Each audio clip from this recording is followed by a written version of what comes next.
പ്രാർത്ഥിക്കുക. शनिवार का दिन नासिक मंडली में खास रीति से हमेशा उपवास प्रार्थना के लिए नियुक्त किया हुआ दिन है. ഇത് ഞാൻ രണ്ടാമത്തെ പ്രാവശ്യമാണ് ഇങ്ങനെ ഉപവാസ പ്രാർത്ഥനയിൽ പങ്കെടുക്കുന്നത്.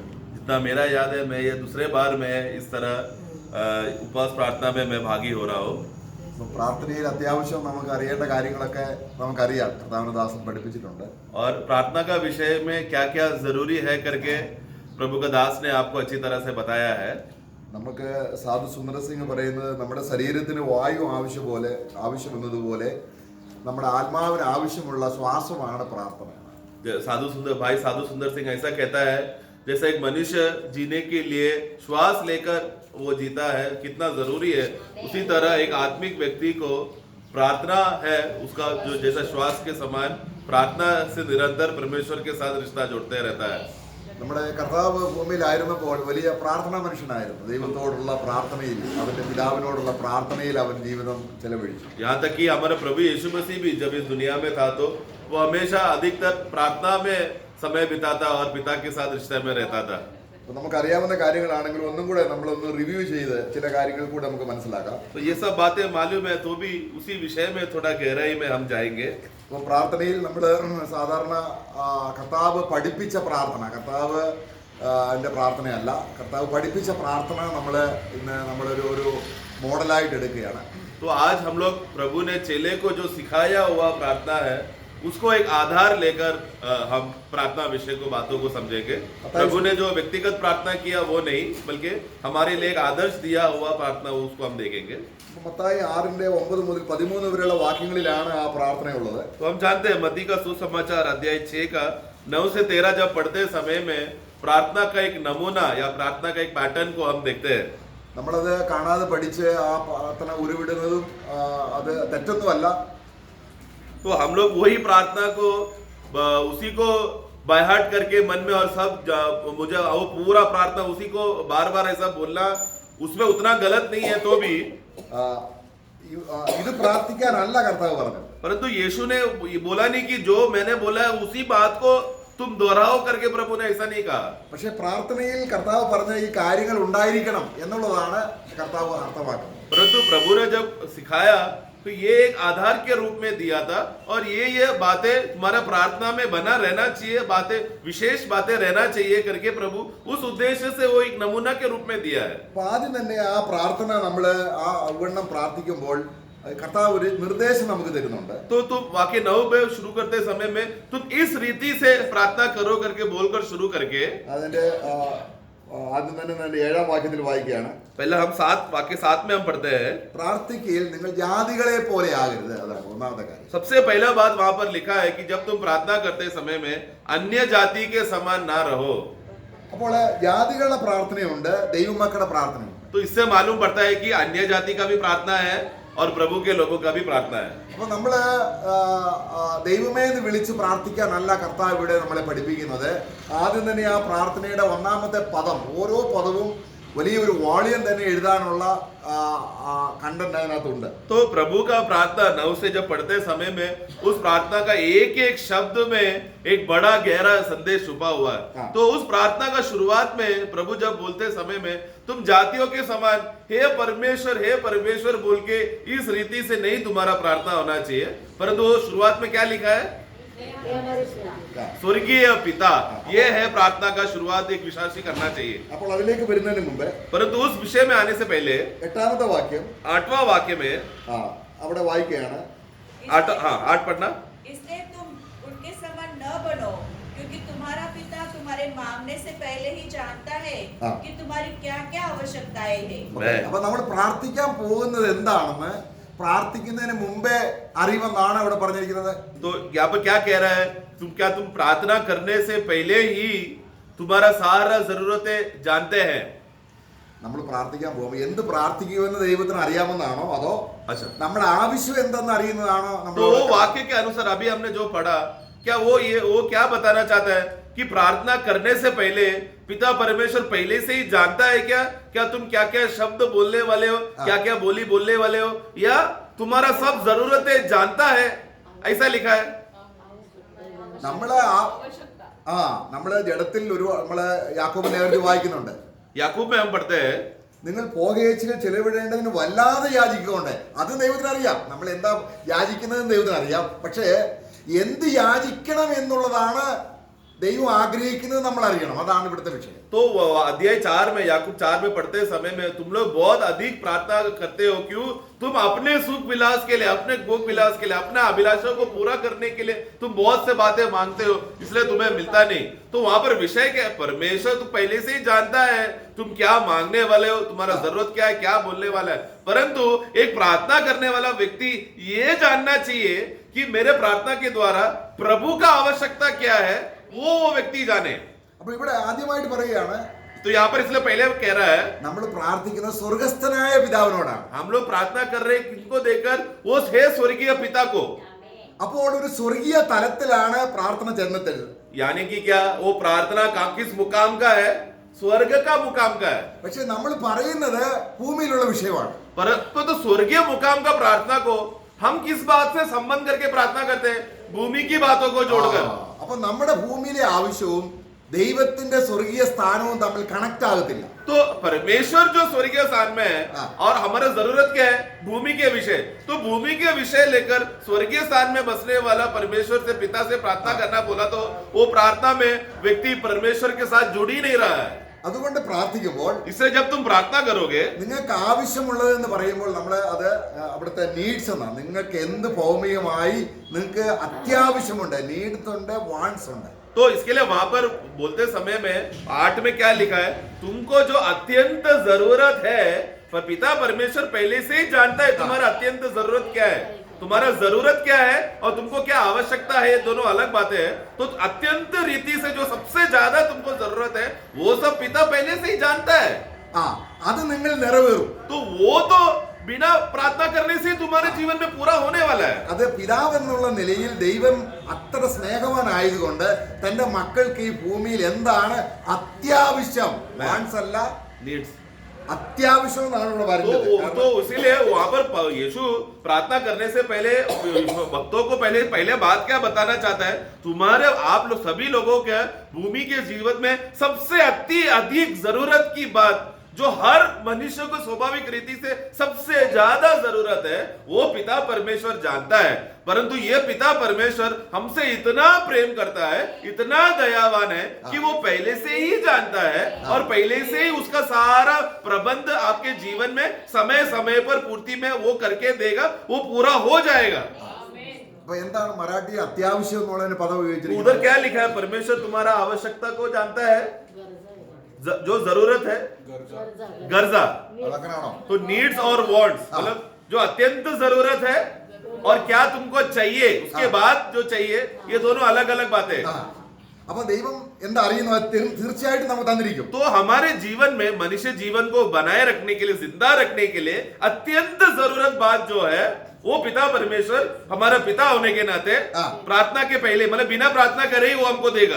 അതാണ് നമ്മൾ പ്രാർത്ഥിച്ചില്ലെങ്കിൽ പോലും मतलब हम उसके लिए प्रार्थना करने की जरूरत नहीं है, क्योंकि हमारा पिता परमेश्वर इतना प्रेमी है कि हमारे जीवन को चलाने के लिए अत्यंत जरूरत जो बात है वो पिता परमेश्वर देगा. അതുകൊണ്ട് നമ്മൾ പ്രാർത്ഥിക്കേണ്ടത് इसीलिए हमें फिर क्या प्रार्थना करना चाहिए? എന്താ പ്രാർത്ഥിക്കേണ്ടത്? फिर क्या प्रार्थना करना അതാണ് चाहिए? കർത്താവ് പഠിപ്പിക്കുന്നത്. वो बात है प्रभु वाक्य 9 से शुरू कर रहा है. അപ്പോൾ ആദ്യമായിട്ട് നമ്മൾ കർത്താവ് ദൈവത്തോട് പ്രാർത്ഥിക്കുമ്പോൾ इसलिए जब सबसे पहला जब प्रभु के उपस्थिति में आकर प्रार्थना करने जाते समय में നിങ്ങൾ ഇവണ്ണം പ്രാർത്ഥിപ്പി, 9-ാം വാക്യം. वाक्य 9 में इस रीति से तुम प्रार्थना करो. ആദ്യം തന്നെ പറയുകയാണ്, सबसे पहले क्या करना है? സ്വർഗസ്ഥനായ क्या है? हे हमारे पिता. हे हमारा स्वर्गीय पिता ഓക്കെ ഓക്കെ जो स्वर्ग में है.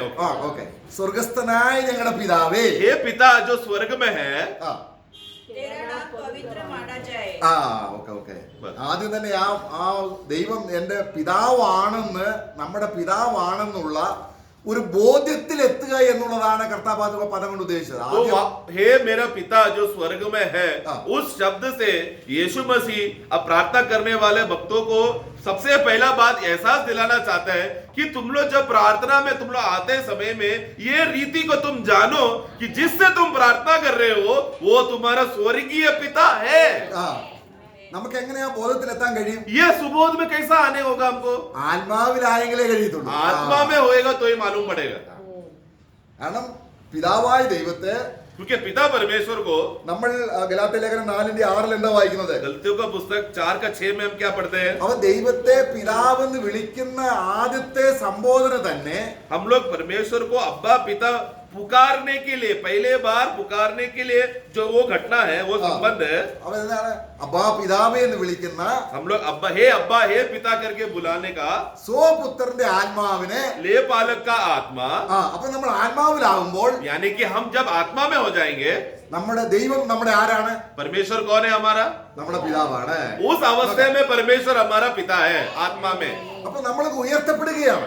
तो वास्तव में हम क्या हो रहे हैं? हम जो भूमि के स्तर के लोग हैं, उस आत्मिक स्तर में हम लोग भी स्वर्गीय स्थान में उठा लिए जा रहे हैं।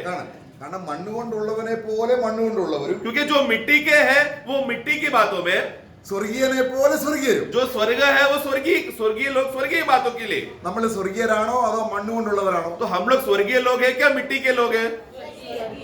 അപ്പൊ സ്വർഗീയരായതുകൊണ്ട് क्योंकि हम लोग स्वर्गीय है तो സ്വർഗീയ കാര്യങ്ങളാണ് നമ്മൾ സംബോധന ചെയ്യേണ്ടത്. हम लोग स्वर्गीय विषय ही हमारे मुंह से निकलना चाहिए, उस बातों का विषय में हमारा बात निकलना चाहिए। അപ്പോൾ സ്വർഗസ്ഥനായ इसलिए हे स्वर्गीय पिता, ഞങ്ങളുടെ പിതാവേ, हमारा पिता, ഇത് ബോധവൽക്കരണം, ഈ ബോധം നമുക്കുണ്ടാകണം. ഞാൻ ये बात का बोध होना चाहिए कि मैं जिससे प्रार्थना कर रहा हूँ वो मेरा पिता है। അപ്പൊ നമ്മളത് ആ പിതാവുമായി നമുക്ക് ആദ്യം എന്ത് കിട്ടുകയാണ്? പിതൃപുത്ര ബന്ധം, ഒരു കണക്ഷൻ, ഒരു കൂട്ടായ്മ കിട്ടുകയാണ്. तो उस पिता के साथ हम लोग क्या हो रहा है? एक पुत्र होने के नाते पिता के साथ का एक रिश्ता, एक नाता जुड़ रहा है। നമ്മൾ തന്നെ ആണെങ്കിലും ഇവിടെ ഒരു അപ്പനും മോനും ഉണ്ട്, പക്ഷെ അവർ തമ്മിൽ ശത്രുതയിലാണെങ്കിൽ ഈ മകന്റെ ആവശ്യങ്ങളൊന്നും ഈ പിതാവ് സാധിച്ചു കൊടുക്കുന്നില്ല. तो अगर इस दुनिया में अगर हम देख लो, एक बेटा और एक पिता का रिश्ता में अगर वो लोग दोनों झगड़े में है या दुश्मनी का अवस्था में अगर रहेगा, तो वो क्या पिता अपना बेटे का जरूरत की चीजें पूरा कर पाएगा क्या? कभी नहीं।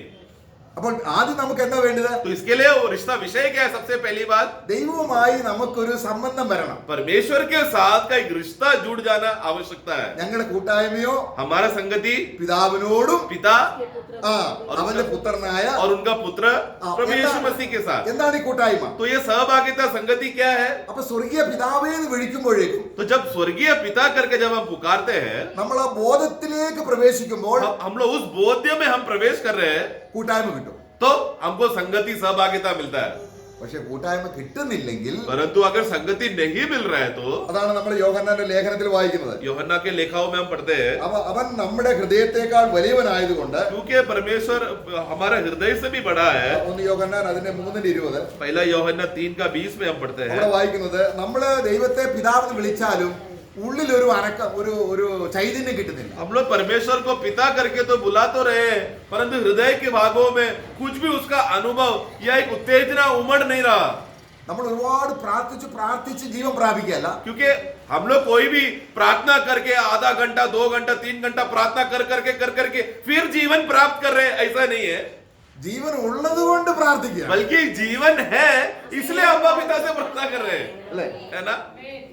അപ്പൊ പിതാവേ എന്ന് വിളിക്കുമ്പോഴേക്കും तो पिता करके पुकारते समय में ही, ആ ബന്ധം സ്ഥാപിക്കപ്പെട്ടു. കാരണം നമ്മൾ ആ നിത്യജീവനിലാണ് പിതാവേ എന്ന് വിളിക്കുന്നത്. क्योंकि वो तभी वो रिश्ता पहले स्थापना हो चुका है, क्योंकि अनंत काल का जीवन व्यक्ति के अंदर आया, इसलिए वो पिता के साथ जुड़ पाया। പരിശുദ്ധാത്മ സഹായത്താൽ അബ്ബാ പിതാവേ എന്ന് വിളിക്കുന്ന സ്വപുത്രന്റെ ആത്മാവ്, वो पवित्र आत्मा के मदद से ले पालक पुत्रत्व का आत्मा के द्वारा वो अब्बा पिता करके पुकारता है।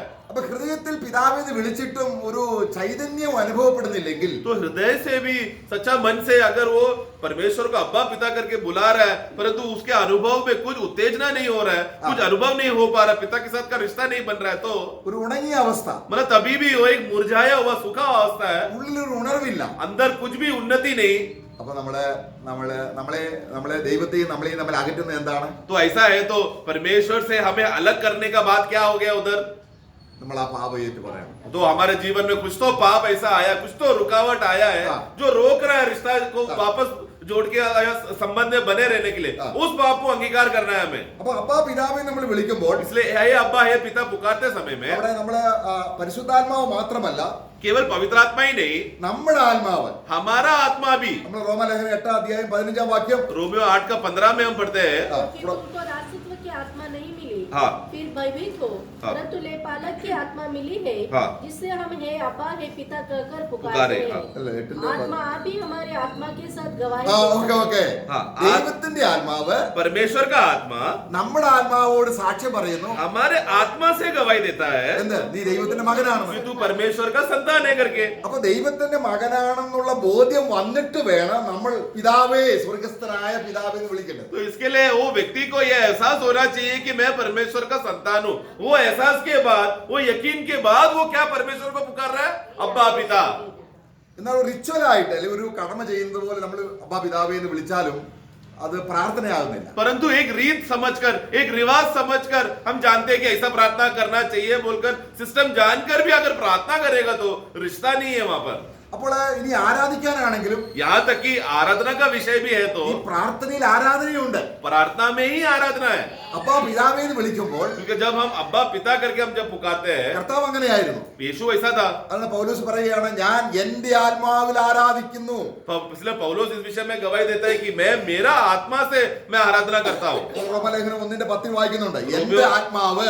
रोमियो 1:10 में हम पढ़ते समय में वहां पर पौलुस कहता है मेरा आत्मा। അപ്പം പ്രാർത്ഥിക്കുമ്പോൾ प्रार्थना करते समय में ദൈവത്തിന്റെ ആത്മാവ് परमेश्वर का आत्मा നമ്മുടെ ആത്മാവിനെ ചൈതന്യപ്പെടുത്തി हमारा आत्मा को उत्तेजना कर कर നമ്മൾ അബ്ബാ പിതാവേ എന്ന് हम വിളിക്കുകയാണ്. लोग अब्बा पिता करके पुकारते हैं। रोमियो 1:9 के आधार पर, അപ്പൊ നമ്മുടെ ആത്മാവും അവിടെ ഇൻവോൾവ് ആകുന്നുണ്ട്.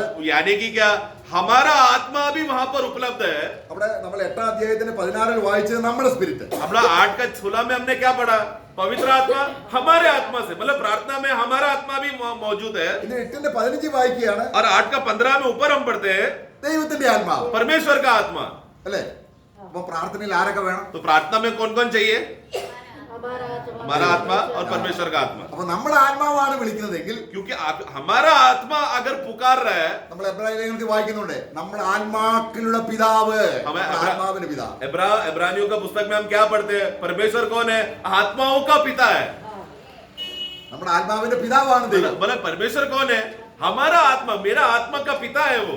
അപ്പോൾ തന്നെ उसी समय में നമ്മുടെ കർത്താവ് പഠിപ്പിച്ചു, प्रभु ने सिखाया പിതാവിനെ ആരാധിക്കേണ്ടത് ആത്മാവിലും സത്യത്തിലും. तुमको पिता को अगर आराधना कर रहा है तो आत्मा यानी मनुष्य आत्मा और सत्य से आराधना करे। അപ്പൊ ആരാധനയാണെങ്കിലും तो आराधना क्यों ना हो या പ്രാർത്ഥനയാണെങ്കിലും प्रार्थना क्यों ना हो, നമ്മൾ സംബോധന ചെയ്യുന്നത് हम लोग जब संबोधन करते हैं ദൈവത്തെ പിതാവേ, സ്വർഗസ്ഥനായ ഞങ്ങളുടെ പിതാവേ. परमेश्वर को हे अब्बा हे पिता करके संबोधित करके हम प्रार्थना और आराधना कर रहे हैं।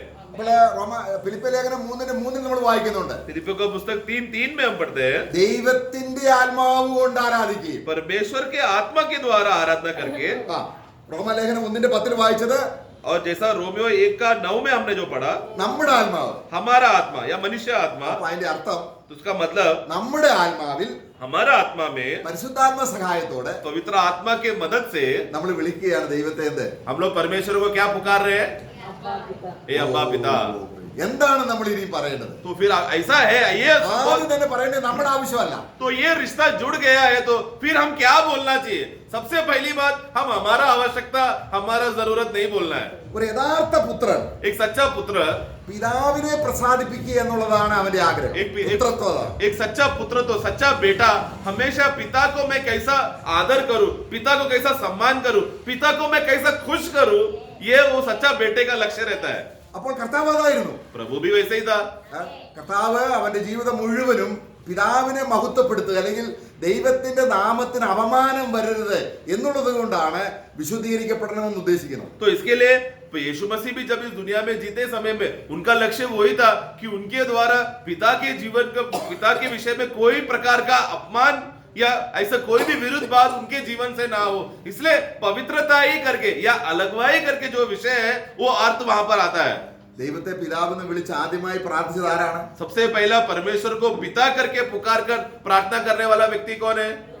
നിരന്തരം പ്രാർത്ഥിച്ചത് और निरंतर उसी में ही प्रार्थना करता रहा पिता बोलकर കർത്താവാണ്. प्रभु ही है, അതുകൊണ്ട് പിതാവിന്റെ നാമം മഹിമപ്പെട്ടു. जिसके वजह से पिता का नाम का महिमा हुआ। ഇനി ആ നാമം, പിതാവെന്ന നാമം तो इसलिए पिता करके वो नाम ആരെടുക്കുകയാണ്? कौन ले रहा है?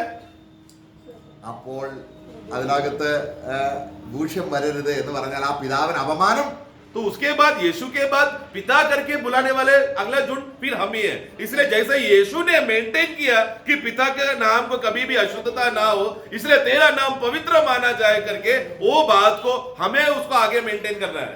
നമ്മുടെ അത്യാവശ്യം എന്തോ അതിനെ കുറിച്ച് ഭാരപ്പെടണ്ട. मेरा जीवन में क्या क्या जरूरतें हैं जो एकदम ज्यादा जरूरत है, वो बात को सोचकर प्रार्थना करने नहीं आना, उसका जरूरत का चिंता ही नहीं करना।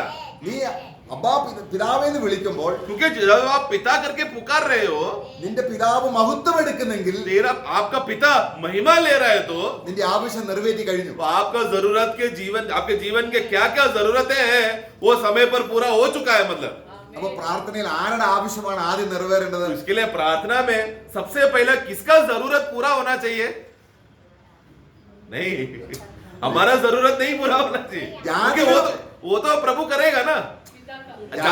अन्य जाति का जरूरत क्या है कि पहले हमारा जरूरत को पूरा करो, इसलिए परमेश्वर परमेश्वर करके पुकार रहे।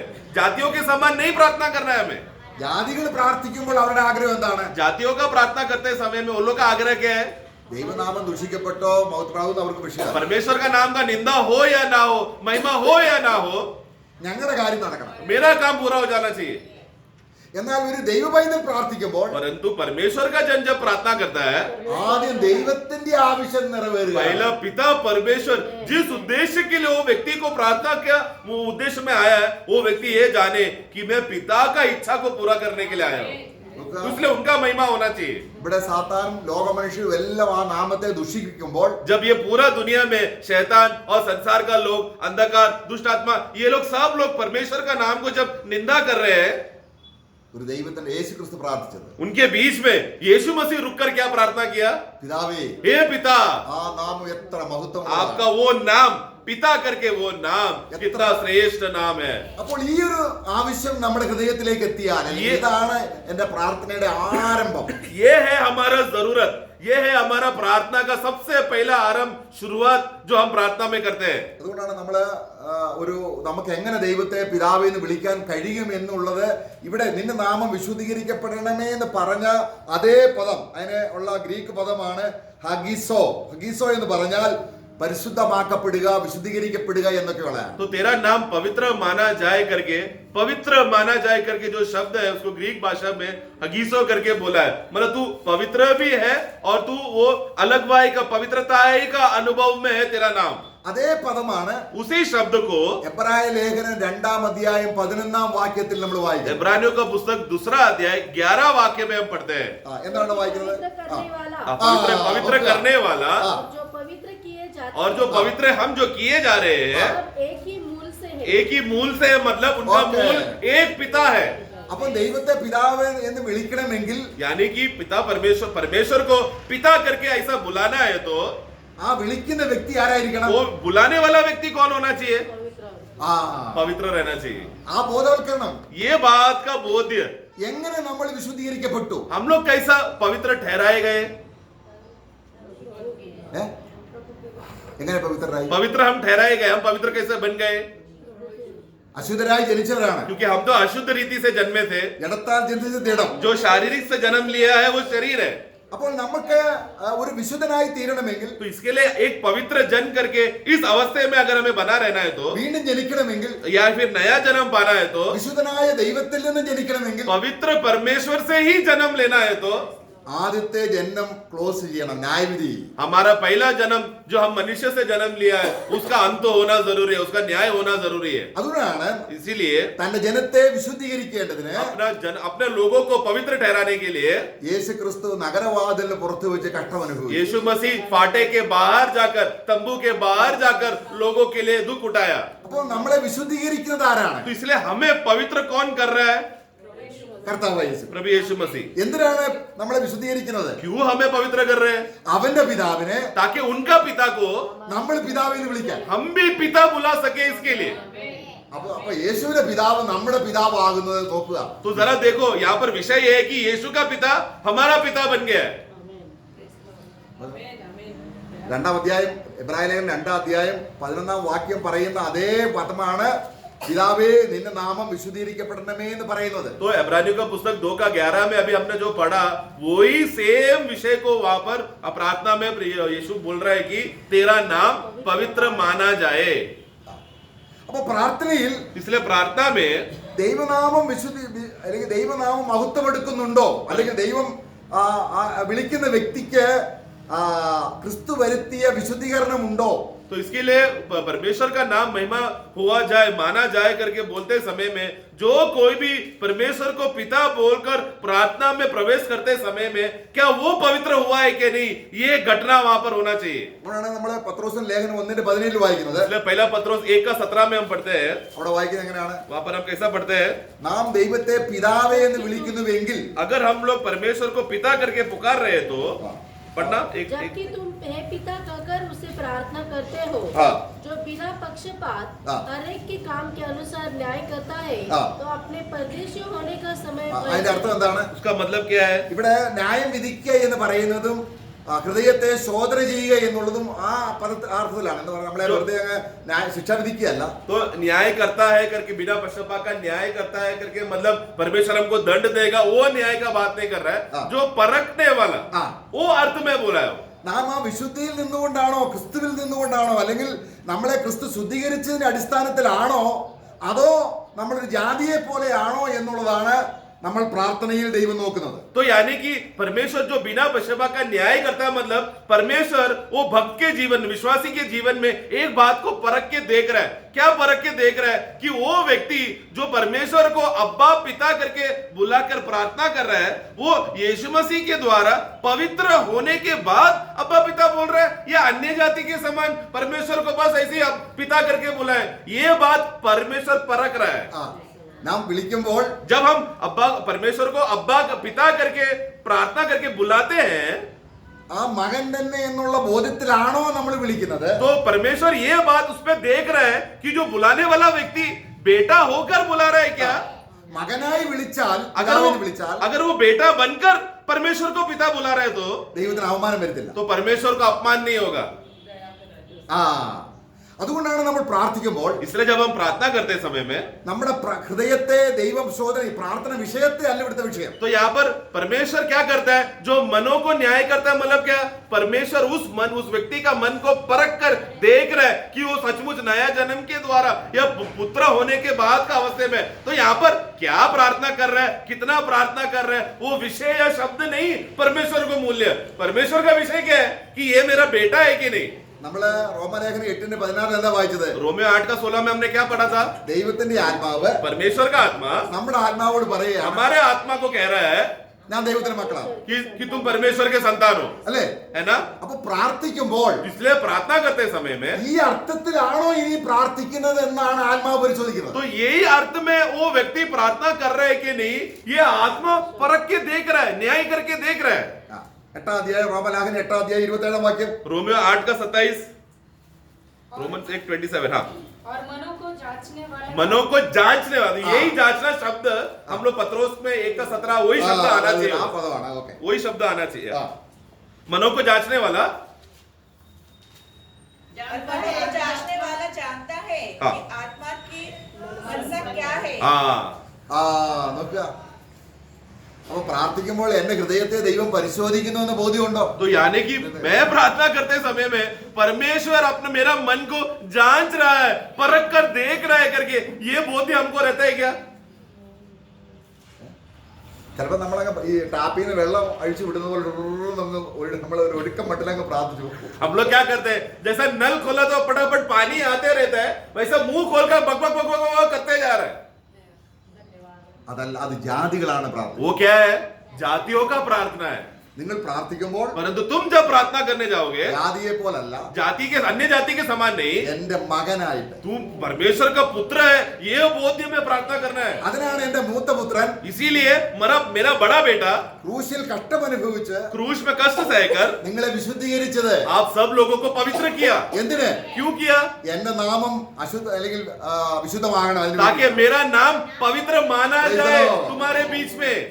അപ്പോൾ നമ്മൾ പ്രാർത്ഥിക്കുമ്പോൾ इसके लिए जब तुम प्रार्थना करने आओगे, ഇങ്ങനെ തന്നെയാണോ എന്ന് इस रीति से ही तुम कर रहे हो कि नहीं, ദൈവത്തിന്റെ ആത്മാവ് നമ്മുടെ ഹൃദയത്തെ പരിശോധിക്കും. परमेश्वर का आत्मा हमारा मनों को जांच कर, हमारे हृदय और आत्मा को जांच कर हमें बताएगा.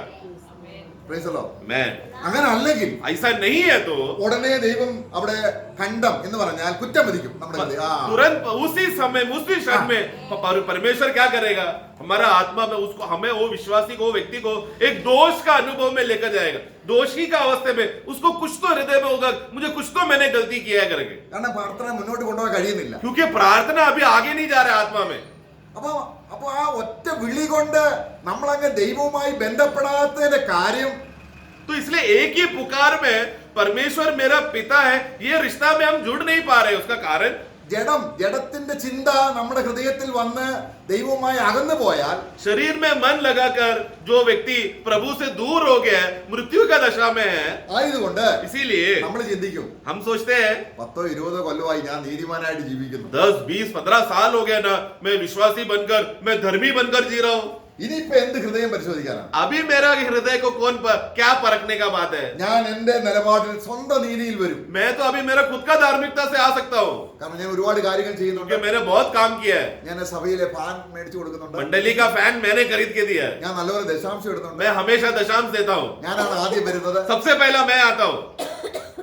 ഇങ്ങനെയൊക്കെ നമുക്ക് ऐसा सोच है तो, നമ്മുടെ ഹൃദയത്തിലുള്ളത് കൊണ്ട് ऐसा मन हमारा बातों में, मन में है, बातें हमारा मन में है तो ദൈവം പറയുകയാണ്, परमेश्वर कहता है യൂദയുടെ ലേഖനം 1:20 यूदा 1:20 में, അവിടെ മോസ്റ്റ് ഹോളി ഫെയ്ത്ത് എന്നൊരു പദമുണ്ട്. वहां पर अति पवित्र विश्वास करके एक शब्द आना चाहिए. പ്രാർത്ഥിക്കാൻ അടിസ്ഥാനം मतलब प्रार्थना का नींव എന്താണ്? क्या है? ഹോളി ഫെയ്ത്ത് ആയിരിക്കണം. हमारा सबसे अति पवित्र विश्वास.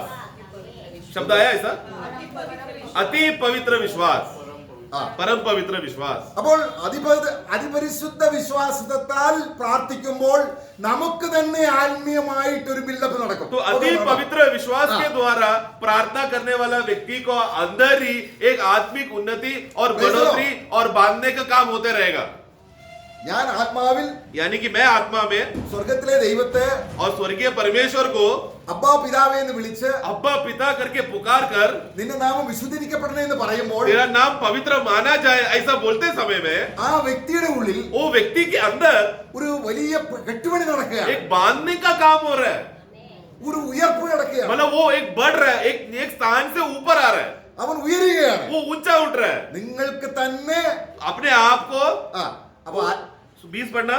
पर हे प्रियो, हाँ. तुम अपने अति पवित्र विश्वास में उन्नति करते हुए हाँ. और पवित्र आत्मा में तो प्रार्थना अपना उस विश्वास में क्या उन्नति, मतलब क्या है? एक बढ़ते जा रहा है, एक बांधने का काम, तुम ऊपर होते जा रहे हो. Building up. Yes. അവ എന്താണ് അതിവിശുദ്ധ വിശ്വാസം? तो फिर क्या है वो अति पवित्र विश्वास? എന്താണ്? वो क्या है? പ്രാർത്ഥിക്കുമ്പോൾ നമുക്ക് തന്നെ ഭയങ്കര ഉത്തേജനം കിട്ടി, നമ്മളങ്ങ് സ്വർഗത്തിലേക്ക് ആയി പോകുന്നത് പോലുള്ള ഒരു ആവേശം ഉണ്ടായി, നമ്മുടെ ഹൃദയം നിറഞ്ഞ് ഒഴുകുന്ന രീതിയിൽ എത്തിച്ചേരാനുള്ള ആ അടിസ്ഥാനം അല്ലെങ്കിൽ ആ അതിവിശുദ്ധ വിശ്വാസം എന്താണ്? तो मतलब प्रार्थना में ही वो विश्वासी ऐसा ऊंचा मुकाम में पहुंच गया, स्वर्गीय स्तर में पहुंचा है, आत्मिक मंडल में हो है और उसका हृदय से बहते जा रहा है. उस बात का जरूरत के लिए अति पवित्र विश्वास वो क्या है? അപ്പൊ അതാണ് നമ്മൾ നേരത്തെ നമ്മൾ വിശുദ്ധീകരണം കണ്ടു हमने पहला पवित्रता को हमने देखा. അല്ലേ? ഈ വിശുദ്ധി ആരുടെയാണ്? ये पवित्रता किसका है?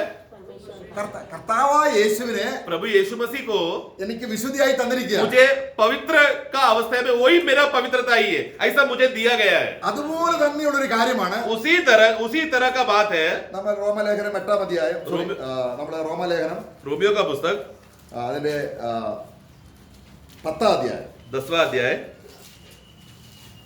അതിന്റെ 3-ാം വാക്യത്തിൽ വായിക്കും, 3-4 വാക്യം 3 और വായിക്കും. 4. क्योंकि वे परमेश्वर की धार्मिकता से अनजान होकर ആ अपनी धार्मिकता स्थापित करने का यत्न करके हाँ। परमेश्वर की धार्मिकता के अधीन न हुए, हाँ। क्योंकि हर एक विश्वास करने वालों के लिए धार्मिकता के निमित्त അപ്പൊ നമ്മുടെ നീതി ആരാണ്? तो धार्मिकता के निमित्त मतलब हमारा धार्मिकता कौन है? यीशु मसीह. ഞാൻ പറഞ്ഞല്ലോ, നമ്മൾ 10-20 കൊല്ലമായി ഒരുപാട് നീതി പ്രവൃത്തികൾ ചെയ്തു. അപ്പോൾ ദൈവസന്നിധിയിൽ വരാനുള്ള അടിസ്ഥാനം ഈ നീതിയാണെന്നുള്ള സ്വയനീതിയിൽ വരുമ്പോഴും പ്രാർത്ഥന സ്വർഗത്തിലേക്ക് ഉയരത്തില്ല. तो जैसा मैंने कहा, एक विश्वासी 10-15-20 साल से वो विश्वासी है और वो विश्वासी के समय में उसने बहुत सारा धार्मिकता का काम किया है. उस धार्मिकता का काम को वो नींव पकड़कर वो परमेश्वर की उपस्थिति में आकर मैंने ऐसा किया स्वयं धार्मिकता को स्थापना कर आया है, तो उसने परमेश्वर का बात को समझा नहीं है.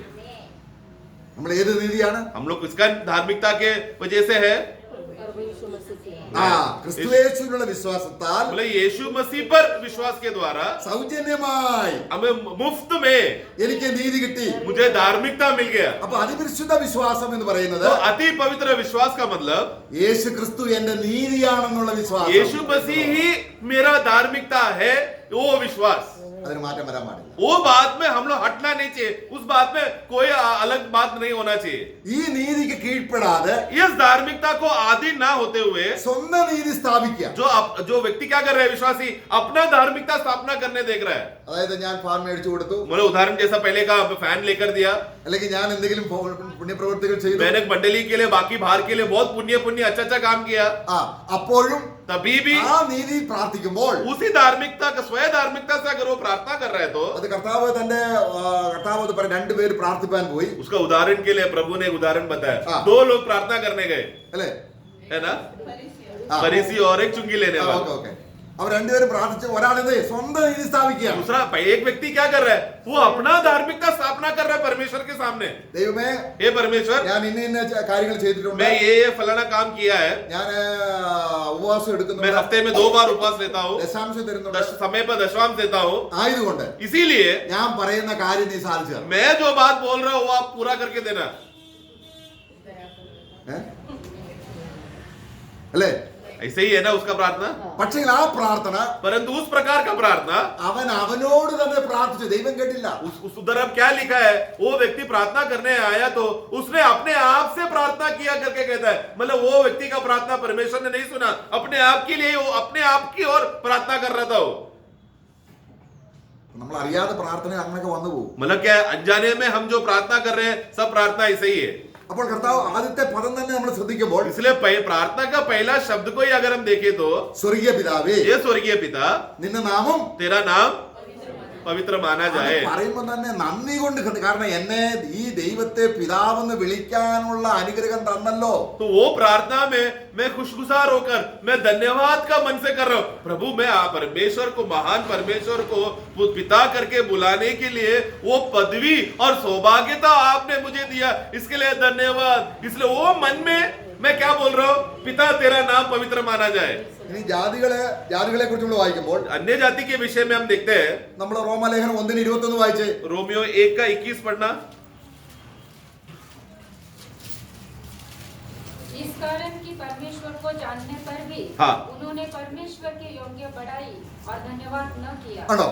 അപ്പൊ അവര് ജാതികളാണ്, ये लोग अन्य जाति है, ദൈവമക്കളൊന്നും ആയിട്ടില്ല. परमेश्वर के बच्चे हुए नहीं है, എന്നാൽ ദൈവത്തെ ദൈവമെന്നറിഞ്ഞാൽ തന്നെയും परंतु परमेश्वर को परमेश्वर करके जानने के बावजूद भी നീ എന്ത് ചെയ്യണം? क्या करना चाहिए था, ദൈവത്തെ മഹത്വീകരിക്കുകയോ परमेश्वर को योग्य रीति से महिमा देना നന്ദി പറയുകയോ ചെയ്തില്ല. और योग्य रीति से धन्यवाद नहीं किया। മകനൊന്നും ആകണ്ട, मतलब बेटा होने का जरूरत नहीं है यहाँ पर, പ്രപഞ്ചം കാണുമ്പോൾ ये पूरा सृष्टि को ही देखकर ദൈവത്തിന്റെ അദൃശ്യ ലക്ഷണങ്ങൾ ഈ പ്രപഞ്ചത്തിൽ വെളിപ്പെടുത്തിയപ്പോൾ परमेश्वर का अदृश्य लक्षण दृश्य हुआ सृष्टि के देखकर, ആകാശവും ഭൂമിയും ചന്ദ്രനും ഇതൊക്കെ കാണുമ്പോൾ आकाश को, सूर्य और चंद्र और सितारों को देखकर ഒരു ലോക മനുഷ്യൻ എന്ത് പറയണം? एक सामान्य संसार का मनुष्य क्या बोलना चाहिए, വാസ്തവമായ ഒരു ദൈവമുണ്ട്, एक सचमुच एक सच्चा जीवित है परमेश्वर है। ഞാൻ അവനെ മഹത്വപ്പെടുത്തുന്നു, हे परमेश्वर मैं आपका महिमा करता हूँ, जो ഞാൻ सच्चा നിനക്ക് നന്ദി परमेश्वर, പറയുന്നു. मैं आपको धन्यवाद देता हूँ। അപ്പൊ ദൈവത്തെ ദൈവമെന്ന് വിളിച്ചാൽ ഇങ്ങനെ ചെയ്യണമെങ്കിൽ तो अगर एक अन्य जाति परमेश्वर को देखकर, जिसको कोई रिश्ता नहीं है, ऐसा परमेश्वर को देखकर इतना गहरा संबंध में आकर एक अन्य जाति ऐसा प्रार्थना करना है तो ദൈവത്തെ പിതാവെന്ന് വിളിക്കുന്ന വ്യക്തി എന്ത് ചെയ്യണം? ഈ രണ്ട് കാര്യം ചെയ്തിരിക്കണം. ആ പിതാവെന്ന് तो വിളിക്കുന്നത് परमेश्वर को पिता करके बुलाते समय में ये दोनों बातें वो विश्वासी के जीवन में होना चाहिए। ഞാൻ പറഞ്ഞ മനസ്സിലാകുന്നുണ്ടോ? मतलब मैं कहने का उद्देश्य आप समझ रहे हैं क्या? പിതാവേന്ന് വിളിച്ച് പിതാവെന്ന് അറിഞ്ഞിട്ട് എന്നെ മഹത്വപ്പെടുത്തുകയോ എന്നെ നന്ദി കാണിക്കുകയോ ചെയ്തെന്നല്ല ഇവിടെ പറയുന്നത്. यहाँ पर ऐसा नहीं है कि ये व्यक्ति ने परमेश्वर को पिता जानकर फिर योग्य रीति से बढ़ाई और धन्यवाद दिया, ऐसा नहीं है वहां पर लिखा है।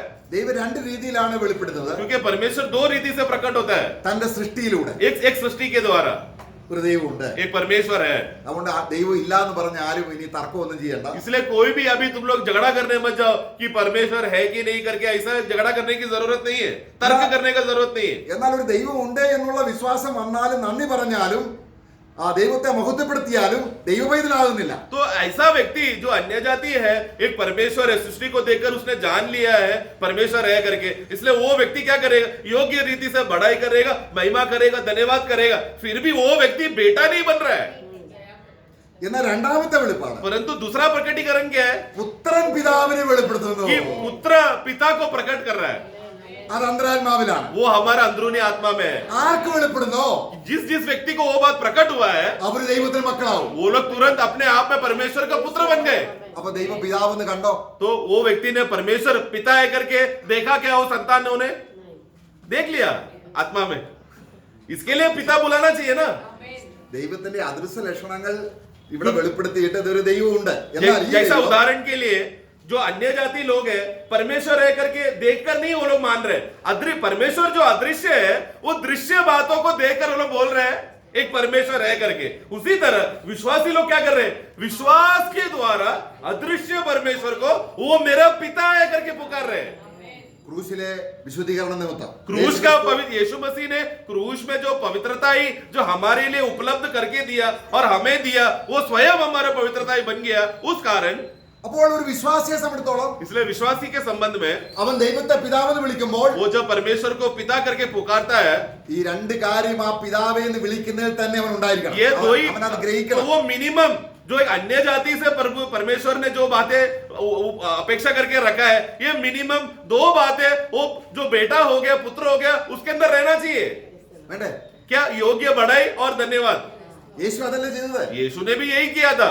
നമ്മളെ സങ്കീർത്തനം 50:23 വായിക്കുമ്പോൾ ഈ രണ്ട് കാര്യമുണ്ട്. हम लोग भजन संगीता 50 का 14 23 50 का 23 सॉरी.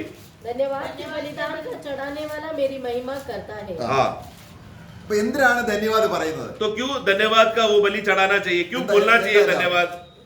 ചുമ്മാ അങ്ങ് ധന്യവാദ് പറയാണോ? तो ऐसे ही व्यर्थ में धन्यवाद बोलना ऐसा है क्या? नहीं, प्रभु ने जो भी सारे ദൈവം എന്റെ പിതാവാണെന്നുള്ള വെളിപ്പാട് मतलब वो विश्वासी क्यों बोलना चाहिए कि परमेश्वर मेरा पिता है? उस प्रकटीकरण के आधार पर അതെത്ര ഭയങ്കര വെളിപ്പാടാണ്. वो कितना कितना बड़ा प्रकाशित बात है जो अन्य जाति को नहीं मिला. ദൈവത്തെ ആരും കണ്ടിട്ടില്ല. परमेश्वर को अभी तक किसी ने देखा नहीं है, അവന്റെ മടിയിൽ ഇരിക്കുന്ന ഏകജാതനായ പുത്രൻ അവനെ വെളിപ്പെടുത്തിയിരിക്കുന്നു. परंतु उनके गोद में बैठा हुआ एकलौता परमेश्वर का पुत्र ने, वो पुत्र ने पिता को प्रकट किया है. നോക്കുക. അപ്പൊ ദൈവം എന്ന പിതാവാണെന്ന് കാണുമ്പോൾ तो अगर परमेश्वर मेरा पिता है, ये एक व्यक्ति ने देख लिया അങ്ങനെ നന്ദി പറഞ്ഞാൽ और उस आधार पर अगर वो धन्यवाद दे रहा है, तो തന്റെ നടപ്പിൽ വ്യത്യാസം വരും. അതാണ് അടുത്ത വാക്യം നമ്മൾ उसका വായിക്കുന്നത്. चाल चलन फिर क्या होगा? अलग रहेगा करके अगला वाक्य में हम पढ़ते हैं. और जो जो अपना अपना चरित्र उत्तम रखता है, हाँ, अपना चरित्र यानी चाल चलन उत्तम रखता है. ആ. तो मैं परमेश्वर का किया हुआ उद्धार दिखाऊंगा. പിന്നെയും പിന്നെയും ദൈവം അവനെ വെളിപ്പെടുത്തും അവൻ പിതാവാണെന്ന്. मतलब वो व्यक्ति को परमेश्वर और गहराई से कि मैं तुम्हारा पिता हूं करके वो पिता का रिश्ता का गहराई की बातें और वो विश्वासी को उसके चाल चलन में बताते रहेगा. അതാണ് നിന്റെ നാമം വിശുദ്ധീകരിക്കപ്പെടുന്നതെന്ന് അർത്ഥം. उसका मतलब है कि तेरा नाम पवित्र माना जाए. കർത്താവ് പറയും, നിങ്ങൾ ഫലം കായ്ക്കുന്നത് കൊണ്ട് എന്റെ പിതാവ് മഹത്വം കൊടുക്കുന്നു. यीशु ने क्या कहा? क्योंकि तुम लोग फल उत्पन्न करते हो, इसलिए मेरा पिता महिमा लेता है. അല്ലേ? ऐसा है ना? അതുകൊണ്ടാണ് ഈ ദൈവത്തെ പിതാവെന്ന് വിളിക്കുന്നവരെ इसलिए जो कोई भी परमेश्वर को पिता करके पुकारते हैं, നമ്മളെ എബ്രായ ലേഖനം 13:15 इब्रानियों 13 का 15, ആ इसलिए हम उसके द्वारा स्तुति रूपी बलिदान हाँ। अर्थात उन होठों का फल जो उसके नाम का अंगीकार करते हैं, हाँ। परमेश्वर को सर्वदा चढ़ाया. Praise the Lord. Amen. കാരണം ഈ പുത്രനെ क्योंकि ये पुत्र को എനിക്ക് വിശുദ്ധിയായിട്ടും मुझे पवित्रता के रूप में, നീതിയായിട്ട് തന്നതുകൊണ്ടാണ് धार्मिकता के रूप में मुझे दिया है. इसके लिए ഞാൻ ദൈവത്തെ പിതാവെന്ന് വിളിക്കുന്നത്. मैं परमेश्वर को पिता करके बुलाकर धन्यवाद देता हूँ. അല്ലെങ്കിൽ ദൈവം എന്റെ പിതാവായിരിക്കുന്നത് या फिर परमेश्वर जो मेरा पिता है, इस बात के लिए കാര്യം എന്റെ നീതിയല്ല, मेरा धार्मिकता की वजह से नहीं, ക്രിസ്തു നിമിത്തം. मसीह निमित्त. അപ്പൊ ക്രിസ്തു നിമിത്തം मसीह निमित्त ഞാൻ ദൈവത്തിന് നന്ദി പറയുകയും जब मैं परमेश्वर को धन्यवाद देता हूँ, ഈ ക്രിസ്തു നിമിത്തം ये मसीह के निमित्त നാം പിതാവിനെ മഹത്വപ്പെടുത്തുകയും ചെയ്യണം. हम पिता को महिमा भी कर रहे हैं. ഞാൻ ദൈവത്തെ പിതാവെന്ന് വിളിക്കുന്ന ആ ഒറ്റ ശീർഷകത്തിലാണ് നമ്മൾ ഈ കാര്യങ്ങളെല്ലാം ചിന്തിക്കുന്നത്. अभी तक हमने परमेश्वर पिता है करके उस एक बात के विषय में ये सारा बात मैंने आपको बताया है. അപ്പോൾ ദൈവത്തെ പിതാവെന്ന് വിളിക്കണമെങ്കിൽ ആര് വേണം നമുക്ക്? इसलिए सबसे पहला बात, परमेश्वर को पिता करके बुलाना है तो हमारे अंदर कौन रहना चाहिए? ക്രിസ്തു ഉണ്ടായിരിക്കണം. मसीह होना जरूरी है ഈ ക്രിസ്തു മുഖാന്തരമാണ് നമ്മൾ വിളിക്കുന്നത്. कि मसीह के द्वारा, उनके द्वारा है हम उनको पिता करके पुकार रहे हैं.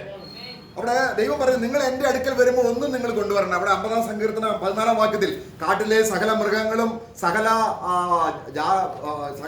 വൃക്ഷങ്ങളും എല്ലാം എനിക്കുള്ളതാണ്. भजन संगीता 50 का 14 में पढ़ते समय में तुम लोग कुछ भी मेरे पास लेकर आने की चीजें लेकर आने की जरूरत नहीं है, क्योंकि जंगल का पेड़, पशु, बकरे, वो सब किसका है? परमेश्वर का है. എന്നാൽ അതിന്റെ 14-ാം വാക്യം, उसका 14 पढ़ना. परमेश्वर को धन्यवाद का बलिदान कर. ഇവിടെ നമ്മൾ ദൈവത്തിന് സ്തോത്രം ചെയ്യുക അല്ലെങ്കിൽ നന്ദി പറയുക അല്ലെങ്കിൽ മഹിമപ്പെടുത്തുക പുത്രന്മാരെന്ന രീതിയിലാണ്. तो यहाँ पर परमेश्वर को धन्यवाद चढ़ाओ करके बोलते समय में वो लोग कौन होना चाहिए? पुत्र के रूप में पुत्र लोग यहाँ पर करना चाहिए, वो अर्थ हमें समझना है. അപ്പൊ ദൈവത്തെ പിതാവെന്ന് വിളിക്കുന്ന ആര് വേണം? इसलिए परमेश्वर को अब्बा पिता करके बुलाना है तो व्यक्ति के अंदर क्या होना चाहिए? ക്രിസ്തു ഉണ്ടായിരിക്കണം. मसीह होना चाहिए. കാരണം ക്രിസ്തുവിനെ പിതാവിനെയാണ് ഞാൻ പിതാവെന്ന് വിളിക്കുന്നത്. कि मैं मसीह का पिता को मैं पिता करके बुला रहा हूँ. ക്രിസ്തുവിന്റെ പിതാവ് എന്റെയും പിതാവാണ്. यानी कि मसीह का पिता मेरा भी पिता है. അത് കർത്താവ് വളരെ വ്യക്തമായിട്ട് നമ്മളെ और പഠിപ്പിച്ചിട്ടുണ്ട്. वो प्रभु ने स्वयं ही ये बात को सिखाया है. നമ്മൾ ഫിലിപ്പിയർ 2:11 വായിക്കുമ്പോൾ फिलिपियों का पुस्तक 2:11 में हम पढ़ते हैं, ഈ ക്രിസ്തുവിനെ ये मसीह को നമ്മുടെ ഹൃദയത്തിൽ കർത്താവായി വാഴിക്കുമ്പോഴാണ് അത് പിതാവിന് മഹത്വമാകുന്നത്. हम यीशु को तू मेरा प्रभु है करके वो प्रभुत्व का हुकूमत अगर हमारे अंदर हृदय में बना रहेगा, उसमें पिता का महिमा होता है. ഫിലിപ്പിയർ 2:11 2:11 और परमेश्वर पिता की महिमा के लिए लिए हर एक जीव अंगीकार कर ले कि यीशु मसीह ही प्रभु है. हाँ, നോക്കുക, ഇത് ആരെ കുറിച്ചാണ് പറയുന്നത്? ये किसके बारे में कह रहा है? ദൈവമക്കളെ കുറിച്ചാണോ? परमेश्वर के बच्चों के बारे में है क्या? नहीं. അപ്പൊ ലോകജാതികൾ, मतलब ये तो जो संसार के बाकी के लोग, अन्य लोग, നരകത്തിലേക്ക് പോകുന്നവർ, ये लोग जो नरक में जाने वाले हैं, മക്കളല്ലാത്തവർ, मतलब ये लोग बच्चे नहीं है, संतान नहीं है, ന്യായവിധി കഴിയുമ്പോൾ ये लोग का न्याय हो जाने के बाद യേശു यीशु ദൈവത്തിന്റെ പുത്രനായ ക്രിസ്തു परमेश्वर का पुत्र जो मसीह है, എന്ന് ഏറ്റു പറയുമ്പോൾ ये बात अंगीकार करके नरक, അതിൽ ദൈവം മഹത്വം കൊടുക്കും. उसमें कौन महिमा लेगा? पिता का महिमा होगा. അപ്പൊ ദൈവത്തെ മഹത്വപ്പെടുത്താത്ത ഏതൊരു മനുഷ്യനെയും ദൈവം കൊണ്ടുവരുമ്പോൾ, मतलब जो जिस व्यक्ति ने जिंदगी भर कभी भी परमेश्वर को महिमा नहीं दिया है, उसको एक दिन न्याय के सामने जब उसको पकड़ेगा, യേശുവിനെ കർത്താവെന്ന് അംഗീകരിച്ച് ऐसा वो व्यक्ति को यीशु ही प्रभु है ऐसा उसको होठों से बुलवा कर ദൈവത്തെ മഹത്വപ്പെടുത്തിയിട്ടാണ് और परमेश्वर का महिमा करवा कर നരകത്തിലേക്ക് പോകും. उसको नरक में डाल देगा. അപ്പൊ ഇന്ന് ഈ അർത്ഥത്തിൽ ദൈവത്തെ മഹത്വപ്പെടുത്താത്തവര് ദൈവമക്കളാണോ? നമ്മൾ മക്കളെന്ന രീതിയിലാണ് ഇവിടെ. तो इसलिए जरा सोचो ना, उनके ऊपर इतना बड़ा दुविधा आने वाला है, जो जबरदस्ती होने वाला है. परंतु हम लोग जो आज परमेश्वर का संतान है कहलाने वाले लोग का खासियत क्या है? हम लोग बच्चे होकर अपना खुद का मन से हम लोग ये कर रहे हैं. इतना बड़ा भाग्य प्रभु ने हमको दिया है. അവന്റെ അടിപ്പിണരാൽ നമ്മൾ കുഷ്ഠരോഗികളായിരുന്നു. एक समय में हम लोग कोड़े के बीमार के भरे हुए लोग थे, परंतु उनका मार खाने से हम चंगे हो गए. നന്ദി പറയട്ടെ. उसके लिए धन्यवाद देना है कि नहीं? നമ്മുടെ പേര് സ്വർഗത്തിൽ എഴുതി. हमारा नाम स्वर्ग में लिखा गया है. നമുക്ക് സ്വർഗത്തിൽ അവകാശങ്ങളുണ്ട്. हमें स्वर्ग में अनगिनत मिराज है. ഇതൊക്കെ ആര് കാരണമാണ്? ये सब किसके निमित्त है? പുത്ര നിമിത്തം. पुत्र के निमित्त है. ഈ യേശുവിനെ കർത്താവേ എന്ന് വിളിക്കുമ്പോൾ इसलिए ये यीशु को प्रभु करके पुकारते हैं, പിതാവ് पिता महिमा लेगा. എത്ര അനുഗ്രഹം. നമ്മൾ ദൈവത്തെ മഹത്വപ്പെടുത്തുക എന്നാണ് ചെയ്യുന്നത് मतलब यहाँ पर പ്രാർത്ഥനയിലൂടെ. प्रार्थना में हम लोग परमेश्वर का महिमा कर रहे हैं, पिता परमेश्वर का महिमा हो रहा है. ये है वो लक्ष्य प्रार्थना करने वाला व्यक्ति का. നമ്മൾ ലൂക്കോസ് സുവിശേഷം 17:15 നമ്മൾ വായിക്കുന്നുണ്ട്. लूका का पुस्तक 17 का 15 में हम पढ़ते हैं, അവിടെ 10 കുഷ്ഠരോഗികൾ, वहां पर 10 कोड़े की बीमारी के व्यक्ति लोग, 10 പാപികൾ എന്നുള്ള അർത്ഥത്തിൽ നമുക്കത് മനസ്സിലാക്കാം. मतलब वो एक 10 के 10 लोग पापी है करके समझ जाना. അവരെ 17 അധ്യായത്തിന്റെ 15 വാക്യം 17 का 15 में जब पढ़ते समय में उनमें से एक यह बताकर कि मैं चंगा हो गया हूँ, ऊंचे शब्द से परमेश्वर की बड़ाई करता हुआ लौट आया. वो चंगा नहीं होना चाहिए, वो एक्चुअली शुद्ध हुआ ऐसा होना चाहिए. ठीक है, ओके, चंगा हो गया. And one of them, when he saw that he was healed, ठीक है, मतलब शुद्ध हुआ या है हील, चंगा हुआ. turned back. बस बस बस. हाँ, അവരെന്ത് ചെയ്തു? वो क्या किया? ഓടി വന്ന് കർത്താവിന്റെ കാൽക്കിലേക്ക് വീണു. वो वापस तुरंत लौट कर आकर प्रभु के पैर में गिर गया. ആണോ? അപ്പോൾ അത് ദൈവത്തിന് ऐसा प्रभु को गिरकर प्रभु को धन्यवाद किया तो परमेश्वर का क्या हुआ? महिमा हुआ। Praise the Lord. मैं നമ്മൾ എന്തെങ്കിലും പണ്ടക്കാണ്ട് നമ്മൾ രക്ഷിക്കപ്പെട്ടവർ പാപമോചനത്തെ കുറിച്ച് ഓർത്തതാണ്. हम लोग ने कभी ऐसा जीवन में किया है क्या? पहले बहुत साल पहले जब हमारा उद्धार हुआ, नया जन्म हुआ, पाप का क्षमा मिला बोलकर परमेश्वर को धन्यवाद देकर मैं पढ़ाई किया होगा। പിന്നെ നമ്മൾ സ്വന്തം നീതി വരുവാണ്. उसके बाद विश्वासी बनने के बाद क्या हमेशा अपना धार्मिकता स्थापना करके जी रहे थे। അതാണ് അപ്പോഴും ദൈവം മഹത്വം എടുക്കുന്നില്ല. കാരണം നമ്മുടെ സ്വന്തം നീതിയിലാണ്. അപ്പോൾ യേശുക്രിസ്തു എന്റെ നീതി എന്ന് പറഞ്ഞ് ദൈവത്തോട് അടുത്ത് വരുമ്പോഴെല്ലാം ക്രിസ്തു ഉണ്ടായിരിക്കണം. तो मतलब तभी भी मैं स्वयं धार्मिकता को, अपना धार्मिकता को नियुक्त करने देख रहा हूं, स्थापना करने देख रहा हूं, परंतु उसमें परमेश्वर महिमा नहीं ले रहा। हम लोग जब भी परमेश्वर की उपस्थिति में आते समय में हर एक विश्वासी का धार्मिकता यीशु मसीह है, इस बोध में अपने आप को नम्र कर परमेश्वर की उपस्थिति में प्रार्थना के लिए आना है। യേശു നമ്മുടെ നീതിയാണെങ്കിൽ, यीशु मसीह ही मेरा धार्मिकता है, യേശു നമ്മുടെ വിശുദ്ധിയാണെങ്കിൽ, यीशु मसीह मेरा पवित्रता ही है, യേശുവിന്റെ പ്രവൃത്തി കൊണ്ടാണ് നമ്മൾ ദൈവമക്കളായതെങ്കിൽ, यीशु मसीह ने काम किया, उनके कार्य की वजह से मैं परमेश्वर का संतान हो गया, अगर ये बोध्य है तो ഇങ്ങനെ ക്രിസ്തുവിനെ ഹൃദയത്തിൽ മഹത്വപ്പെടുത്തിക്കൊണ്ട് इस तरह मसीह को हमेशा हर बात में बढ़ाई करते रहकर उनका ही तारीफ करते रहे तो ഓ അബ്ബാ പിതാവേ, हे अब्बा पिता, ദൈവം എത്രമാത്രം മഹത്വം കൊടുക്കും. परमेश्वर कितना अधिक महिमा लेगा। നിങ്ങളുടെ പ്രാർത്ഥനാ വിഷയം എന്തു ആയിക്കോട്ടെ, आपका प्रार्थना विषय कुछ भी रहने दो, അത് മറന്നു പോവുക. वो तो भूल जाओ, ഈ അർത്ഥത്തിൽ परंतु ये अर्थ में ദൈവത്തിന്റെ ഒന്ന് പ്രാർത്ഥിച്ച് ആരാധിച്ച് परमेश्वर की उपस्थिति में आकर अब्बा पिता को आप प्रार्थना करने आओ। നിങ്ങൾ ചെല്ലുമ്പോൾ आप जब जाएंगे स्वर्ग में, നിങ്ങൾ സ്വർഗത്തിലല്ല, सॉरी, आप ये होने के बाद आप वापस जब घर में जाएंगे, നിങ്ങളുടെ ആവശ്യം നിറവേറിയിരിക്കും. आपका जो भी जरूरत था वो पूरा हो गया। ആ കാര്യം നിങ്ങൾ ഓർക്കത്തേ ഇല്ല. फिर वो बात मेरा क्या क्या जरूरत था वो याद भी नहीं करेंगे आप लोग। കാരണം ഇവിടെ സ്വർഗം അങ്ങ് നിറയുക. क्यों? क्योंकि वो व्यक्ति के अंदर वो भूमि का बातें हट गया, पूरा स्वर्ग वो व्यक्ति के अंदर समा गया है। ഈ ഭൂമിയിലെ ചില്ലറ ആവശ്യമല്ല, ये मतलब ये दुनिया का छोटा छोटा बातें जो मेरे लिए बहुत जरूरत की बातें, वो बातें नहीं, സ്വർഗം തന്നെ നമ്മൾ നിറഞ്ഞിരിക്കുകയാണ്. परंतु स्वर्ग ही पूरा हमारे अंदर भर गया। അതുകൊണ്ടാണ് യേശുവിനെ കർത്താവ് എന്ന് പറയുമ്പോഴുള്ള അനുഗ്രഹം. इसलिए यीशु को प्रभु करके पुकार कर उस प्रवेश में हम लोग प्रवेश करने का फायदा देखो, लाभ देखो। തന്റെ പുത്രനെ മാനിക്കുകയും അവനെ സ്വീകരിക്കുകയും അവനെ കർത്താവ് എന്ന് അംഗീകരിക്കുകയും ചെയ്യുമ്പോൾ जो उनका पुत्र यीशु मसीह को मान करता है, आदर करता है, सम्मान करके उनका प्रभुत्व को जो स्वीकारता है, ആ വ്യക്തിയുടെ പിതാവ് പിതാവ് സ്വർഗത്തിലെ പിതാവായി തീരുകയാണ്. वो व्यक्ति का पिता स्वर्गीय पिता बन रहा है।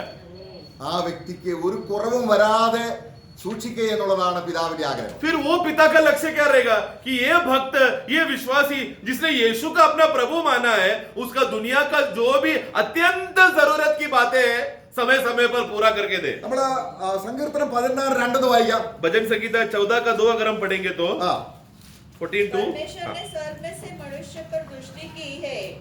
16:2. सॉरी 16 का 2, सॉरी मैंने परमेश्वर से कहा, हाँ। तू ही मेरा प्रभु है, हाँ। तेरे सिवा मेरी भलाई कहीं नहीं। നോക്കുക, നീ എന്റെ കർത്താവാണ്. ये आप ही मेरे प्रभु हो। ദൈവത്തോട് പറയാണ്, हम क्या परमेश्वर को बोल रहे हैं?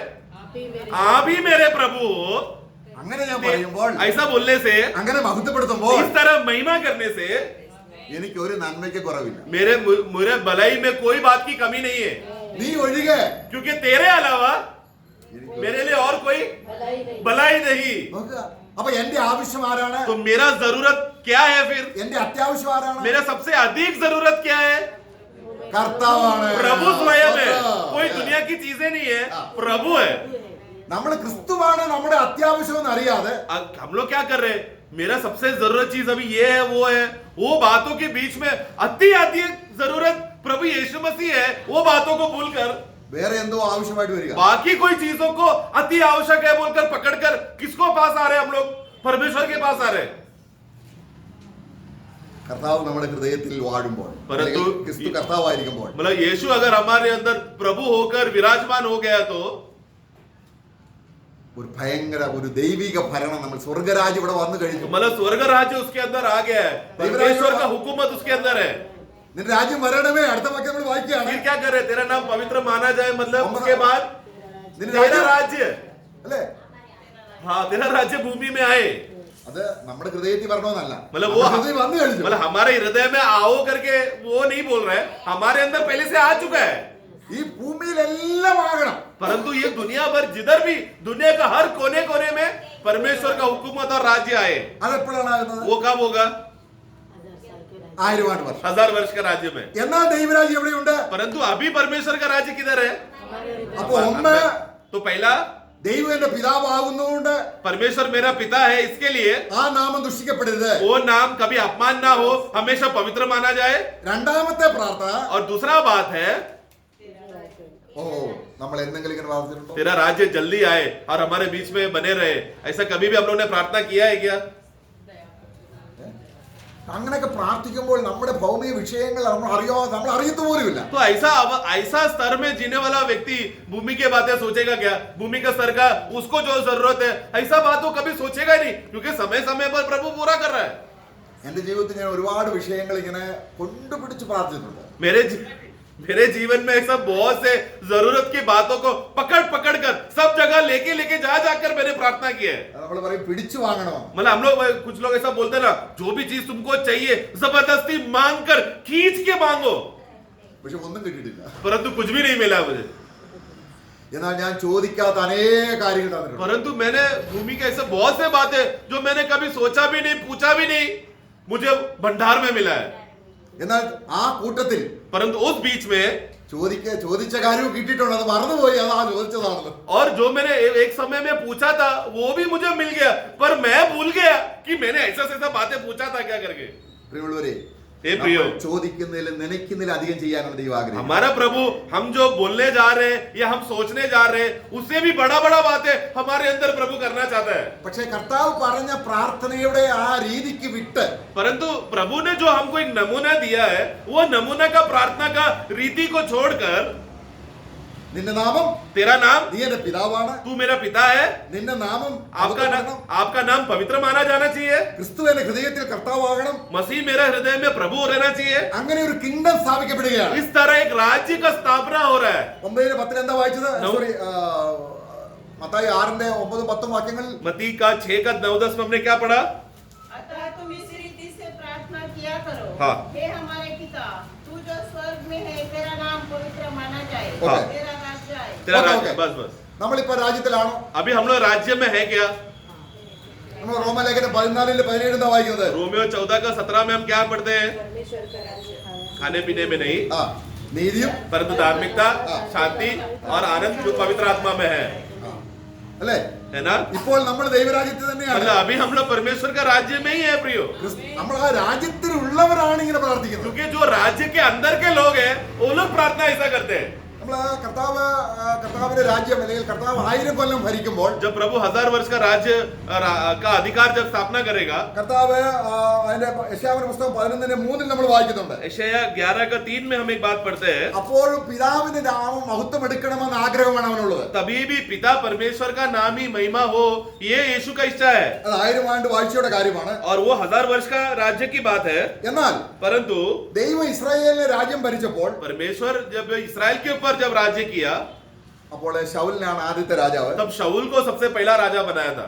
പക്ഷെ ശൗല് പിതാവിന് മഹത്വമുള്ളത് ദൈവത്തിന് മഹത്വമുള്ളതല്ല ചെയ്തത്. तो शाऊल ने कभी भी परमेश्वर का जो महिमा की बात होना चाहिए वो उसने नहीं किया. അപ്പം ദൈവം എന്ത് ചെയ്തു? परमेश्वर ने क्या किया? ശൗലിനെ മാറ്റിയിട്ട് शाऊल को हटाकर ദാവീദ് രാജാവായി. दाऊद को राजा बनाया. ദാവീദ് ഭരിച്ചപ്പോൾ जब दाऊद जब राज्य किया, ഇസ്രായേൽ ദൈവരാജ്യത്തിലാണ്. तब इस्राएल परमेश्वर का राज्य में था. നോക്കണം, वो फर्क समझ रहे हैं ना? മനസ്സിലായോ? समझ रहे हैं ना आप? എന്റെ ഹൃദയപ്രകാരം मेरा हृदय के समान. ദൈവത്തിന് ഇഷ്ടമുള്ളത് മാത്രം രാജ്യത്തിൽ കൊണ്ടുവന്നു. मतलब जो भी बातें परमेश्वर की इच्छा के अनुसार था और परमेश्वर का मन का था, वो दावीद अपने इस्राएल राज्य में स्थापना किया. ആയതുകൊണ്ട് തന്റെ അവസാന പ്രാർത്ഥനയിൽ ഇദ്ദേഹം പറയുന്ന ഈ ദൈവരാജ്യത്തിന്റെ മഹത്വത്തിന് വേണ്ടി നിന്ന വ്യക്തി, इसलिए इस तरह परमेश्वर का राज्य के महिमा के लिए खड़ा हुआ व्यक्ति का अंतिम प्रार्थना क्या था? അദ്ദേഹം ദൈവത്തോട് പ്രാർത്ഥിക്കുന്ന ഒരു പ്രാർത്ഥന നമുക്ക് നോക്കാം. उन्होंने एक प्रार्थना जो किया वो हम देखते हैं. 1 ദിനവൃത്താന്തം पहला इतिहास 29:10. ആ ഒരു വാക്യം 29 പിന്നെ വായിച്ചാൽ മതി. 29 का 10, उसमें सिर्फ एक ही शब्द जानना चाहता हूँ, बाकी आप लोग घर में पढ़ लेना और जानने के लिए. तब दाऊद ने सारी सभा के सन्मुख यहोवा का धन्यवाद किया और दाऊद ने कहा, हे यहोवा, हमारे मूल पुरुष इस्राएल के परमेश्वर, अनादिकाल से अनंत काल तक तू ഞങ്ങളുടെ പിതാവേദില്ലേ എന്നടാ? हाँ, फिर से पढ़ना. अनादिकाल से अनादिकाल से हाँ. अनंत काल तक तू धन्य है. नहीं, वो ही भाग फिर से पढ़ना, पूरा सभा को इकट्ठा करके. तब दाऊद ने सारी सभा के किया। हाँ। और दाऊद ने कहा, हे यहोवा, हे हमारे मूल पुरुष इस्राएल नहीं नहीं नहीं, वो हमारा मूल पुरुष जो है, हे यहोवा, हे हमारा पिता, ऐसा आना चाहिए। मराठी में आएगा, हे परमेश्वरा आमच्या पिता आमच्या हाँ। पिता, हे परमेश्वरा आमच्या पिता। ആദ്യം ദൈവത്തെ മഹത്വപ്പെടുത്തി तो सबसे पहले उसने परमेश्वर को महिमा किया, तेरा नाम धन्य माना जाए, അല്ലേ? है ना। അദ്ദേഹത്തിന്റെ ജീവിതത്തിൽ ഒരു പ്രാവശ്യം മാത്രമാണ് ദൈവത്തിന് അവമാനം വന്നത്. मतलब हम जानते हैं दाऊद का एक ही गलती था जो परमेश्वर के सामने निंदा आने का कारण हुआ, അതുകൊണ്ട് ദൈവത്തിന്റെ ബാലശിക്ഷ അവിടെ വന്നു. जिसके वजह से परमेश्वर का ताड़ना भी उसको अच्छी तरह से मिला।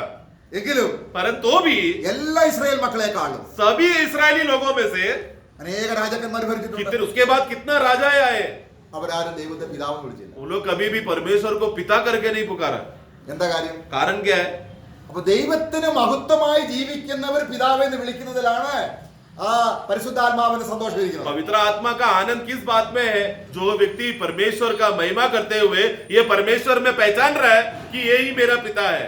അപ്പോൾ ഈ ദൈവ പിതാവായിരിക്കുമ്പോൾ ചെയ്യുന്ന കാര്യങ്ങളാണ് താപ്പോട്ട് और उसके बाद दाऊद के जीवन में परमेश्वर उसका पिता बन गया, तो नीचे नीचे बातें उसने बताया। उसके बाद क्या हो गया?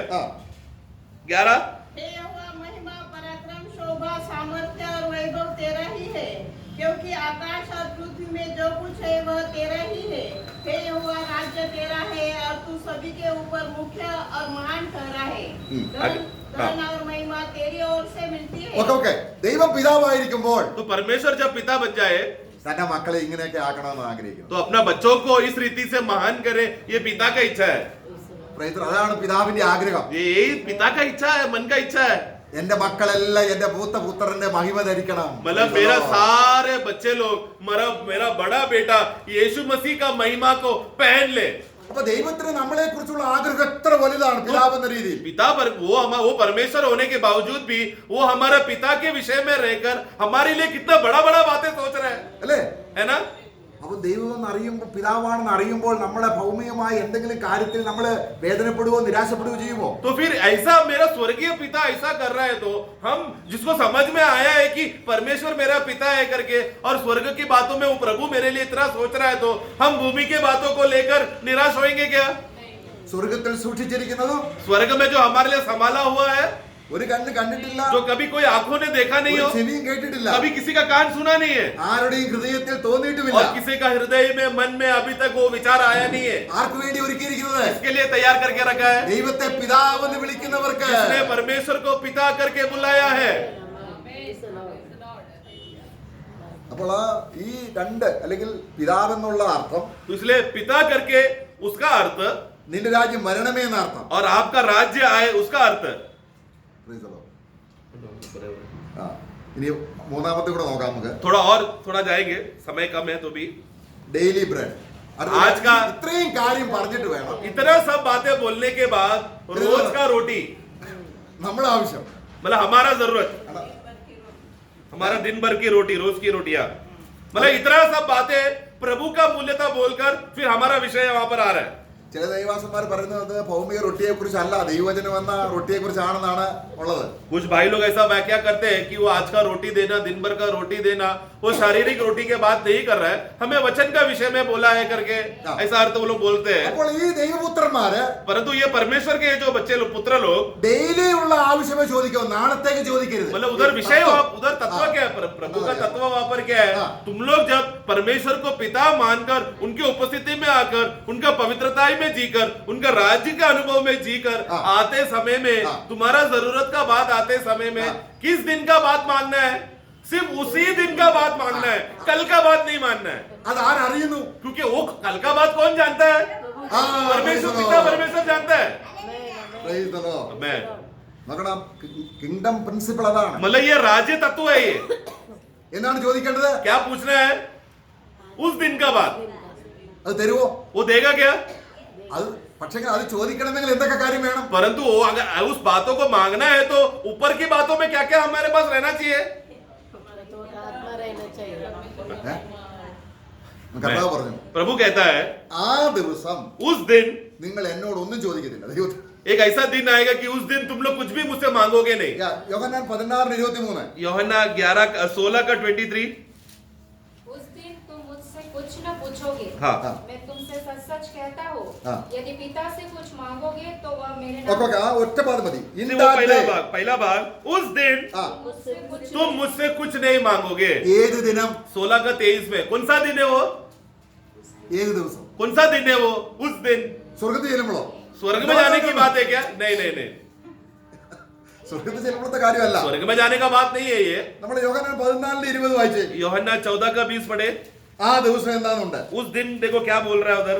उस दिन तुम मांगोगे कि मैं तुम जानोगे उस दिन तुम जानोगे हाँ എന്ത്? ആ उस दिन तुम जानोगे ആ कि मैं अपने पिता में हूँ हाँ. और तुम मुझ में ആ അതായത് वो कौन सा दिन है ये? ആ എന്ന് നമ്മൾ जिस दिन ഞാൻ ക്രിസ്തുവിലും मैं मसीह में ക്രിസ്തു പിതാവിലും എന്ന് और അറിഞ്ഞാൽ मसीह पिता में है, ये बात जान लिया. ആ वो वो दिन है वो दिन कि तुम कुछ नहीं मांगोगे. നിങ്ങൾ ക്രിസ്തുവിൽ क्यों? പരിപൂർണരായിരിക്കുന്നു. क्योंकि तुम लोग मसीह में पूर्णता में परिपूर्ण हो चुके हो. ഏത് ആ ദിവസം അങ്ങനെ ഒരു ദിവസം എത്തിയിട്ടുണ്ടോ നമുക്ക്? ऐसा एक दिन हमारे जीवन में कभी आया है क्या? उस दिन वो दिन आया है कभी? അങ്ങനെ ഒരു ദിവസം നമുക്ക് വരണേ എന്ന കർത്താവ് പോലും പ്രാർത്ഥിച്ചത്. ऐसा वो दिन तुम्हारे बीच में आए, ऐसे यीशु ने प्रार्थना किया था. യോഹന്നാൻ സുവിശേഷം 14 പിതാവേ यूहन्ना का 17 में हम पढ़ते हैं, हे पिता ഞാൻ നിന്നിലും मैं आप में അവർ എന്നിലും और वो लोग हम में, എന്ന് അവർ അറിയേണ്ടതിന് वैसा वो लोग जाने हाँ कि हम उनमें हम सब एक है. yes, sir. यीशु का प्रार्थना था वो. ഓ, എത്ര ഭയങ്കരമായ ഒരു റോഡിലേക്ക് വരികയാണ്. मतलब कितना बड़ा और गंभीर आत्मिक स्तर में है प्रिय हम लोग. 6 അധ്യായത്തിന് 32 വാക്യവും വായിക്കുന്നുണ്ട്. 6 का 32 में हम पढ़ते हैं, ആ നിങ്ങൾക്ക് ആവശ്യമുള്ളത് പിതാവ് അറിയുന്നു. तुम्हारा जो भी जरूरत है वो पिता जानता है. ആവശ്യം നമ്മൾ പറഞ്ഞ അത്യാവശ്യമുള്ളത് 6:32 पढ़ना. क्योंकि अन्य जाति इन सब वस्तुओं की खोज में रहते हैं, हाँ। पर तुम्हारा स्वर्गीय पिता जानता है कि हाँ। तुम्हें इन सब वस्तुओं की आवश्यकता है. देखो आवश्यकता मतलब जो सबसे ज्यादा आवश्यकता की बात है, हाँ। ये बात कौन जानता है? हमारा स्वर्गीय पिता. പക്ഷെ നീ എന്ത് ചെയ്യണം? परंतु तू क्या करना? 6:33 अगले 33 हाँ इससे पहले तुम परमेश्वर के राज्य और उसके धर्म की खोज करो. हाँ. ആ അതിന്റെ അർത്ഥം എന്താണ്? उसका मतलब क्या है? प्रभु को प्रथम प्रार्थना का जो हमने पहला भाग देखा, वो ആദ്യമേ നമ്മൾ കണ്ടതാണ് प्रार्थना का भाग पहला शुरुआत में ही हमने देखा ना. അല്ലേ? क्या देखा? पिता का नाम कि वो हमारा पिता है, ആ पिता का नाम पवित्र माना जाए ആ और ऐसा मानने से उनका राज्य हमारे बीच में है.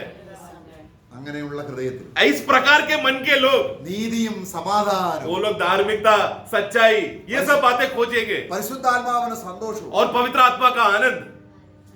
അവര് ആഹാരമൊക്കെ കഴിക്കും, मतलब ये लोग खाना तो खाएंगे, ബിരിയാണിയും കഴിക്കും, बिरयानी भी खाएगा വലിയ 5 സ്റ്റാർ ഹോട്ടലിൽ പോയി ആഹാരം കഴിക്കും. और 5 स्टार में भी जाके खाना खाएंगे. അതിന് ചെറിയ ചെറിയ സന്തോഷമൊക്കെ ഉണ്ട്. उसमें छोटा छोटा खुशी है दुनिया का. പക്ഷെങ്കിൽ परंतु അവരെ വിട്ടുപിരിയാത്ത നിത്യ സന്തോഷമുണ്ട്. परंतु उनको कभी ना छोड़कर कभी ना हटने वाला एक अत्यंत बड़ा आनंद विश्वासी के अंदर है. ദൈവം എന്റെ പിതാവാണ്.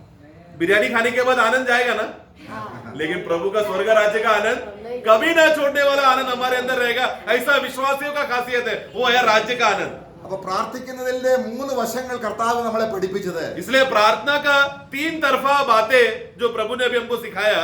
നമ്മള് വിശുദ്ധനായ ദൈവത്തെ നമ്മുടെ പിതാവാക്കുമ്പോൾ നമ്മളെ വിശുദ്ധീകരിക്കേണ്ട വലിയൊരു ഉത്തരവാദിത്വം യേശു ഏറ്റെടുത്ത് ക്രൂശിൽ നമ്മളെ വിശുദ്ധീകരിച്ചത്. जब हमने परमेश्वर को तू पवित्र है और तेरा नाम पवित्र माना जाए, तू सदा के लिए पवित्र माना जाए, ऐसा समझकर स्वर्गीय परमेश्वर को अपना अब्बा पिता करके पुकार कर जाना है, तो यीशु मसीह का सबसे ज्यादा अत्यंत जरूरत क्या है?